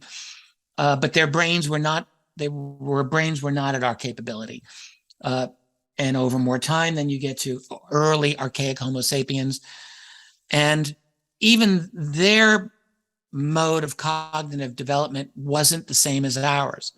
So all that our brain has done is evolve over time and become more and more powerful because it gave us an evolutionary advantage. Those brains take up a lot of energy. Like, they're expensive for your body to have, but it's worth it because it allows us to do all this cool stuff and to figure out all of these things, and to defeat all the other animals in the ecosystem, and then to dominate the world. So as long as there is an evolutionary advantage in having greater and greater brain capacity, it will naturally develop. And so all I'm saying is that there are cognitive frontiers that we have not yet achieved, but other species very likely have achieved them. You couldn't ask a Homo erectus to play a tune on a flute that you can make for it. It probably wouldn't have the capability. It wouldn't have the cognitive capability to think in an abstract way like that, to create musical notes. This is my feeling. Or to create like sophisticated artwork, which they didn't do, because it wasn't there yet. They were not at that, they hadn't had that threshold. So we've achieved other thresholds that are really awesome, but there are still thresholds we have not. And so I just suspect now we're moving toward a transhumanist phase where we're going to be consciously tweaking our genetics to create those cognitive capabilities, no doubt. And I wonder how that will turn out. That could turn out to be a total nightmare, but it might just turn us into the very aliens who have been monitoring us and maybe managing us all these years. Like, we're really on a track to becoming, in my opinion anyway, just like them. I have a lot of mixed feelings about that, but hey, who cares what I think? My opinions really aren't going to change anything. So yeah. I can like it or I can hate it. It's not going to change the end result, which I think a century from now, we're looking at the creation of a new human species. I suspect. Yeah, or at least one that has maybe a couple of centuries more capabilities on a conscious level than we do. Yes. And increasingly denatured from our very humanity. I just think like you see it happening now. We're in the middle of a global revolution, like right now. Yeah. It's clearly top-down directed, and it's kind of organizing the human species in a kind of a preparation for this new human being. And there's a whole other conversation, but you have to ask, like, is this new human being going to be everyone, or just like maybe the Davos crowd and the masters of the universe who really are the multi-billionaires, or maybe the alien infiltrators that operate them? We haven't even talked about that. That's a total possibility. But whatever it is, I don't think it's going to be an upgrade for everyone. I think it will be an upgrade for those who are able to get the upgrade. Yeah. I think we're looking into a future of basically a biologically based caste system, essentially. Right.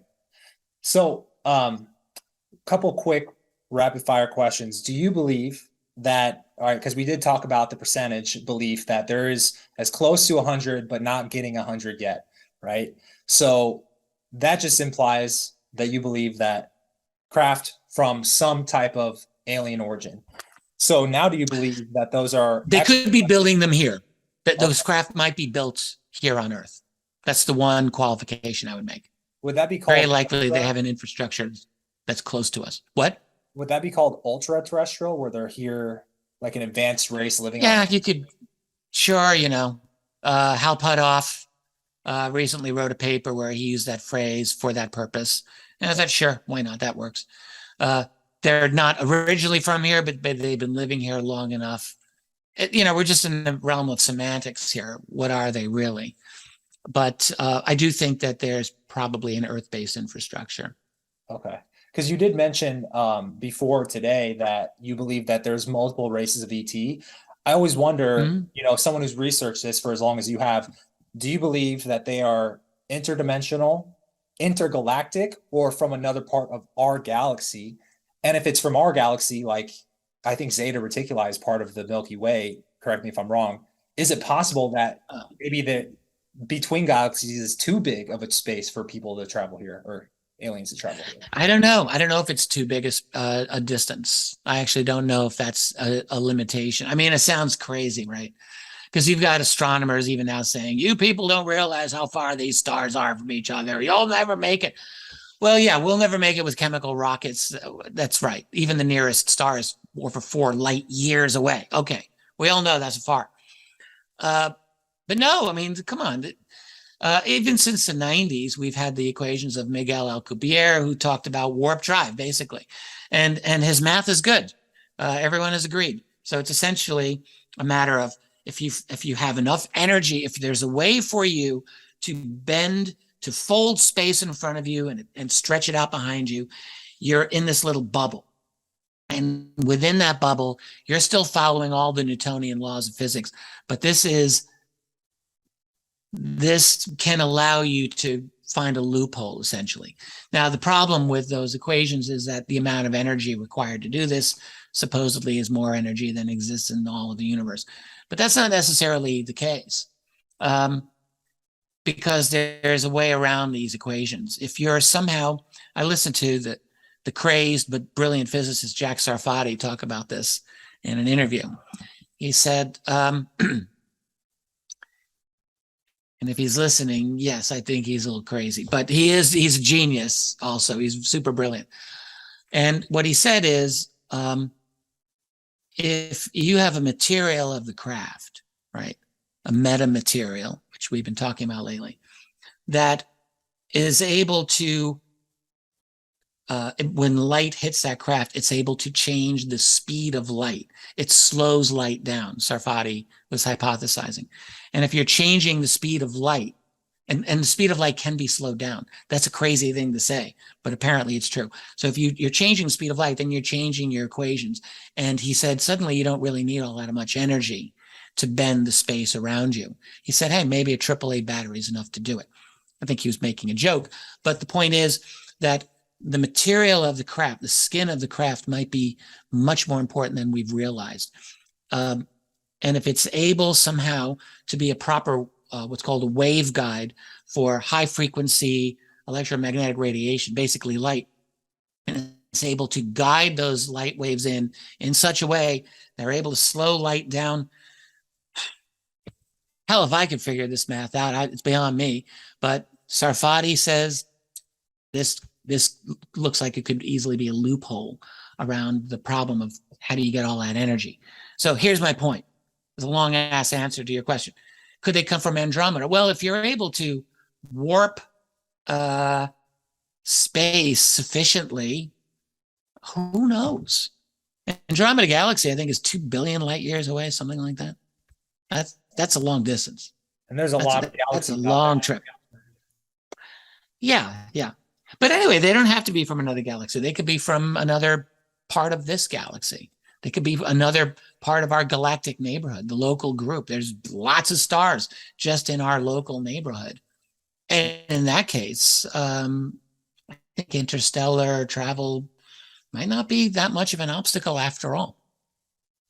And if they have the ability, I'm sorry, go on.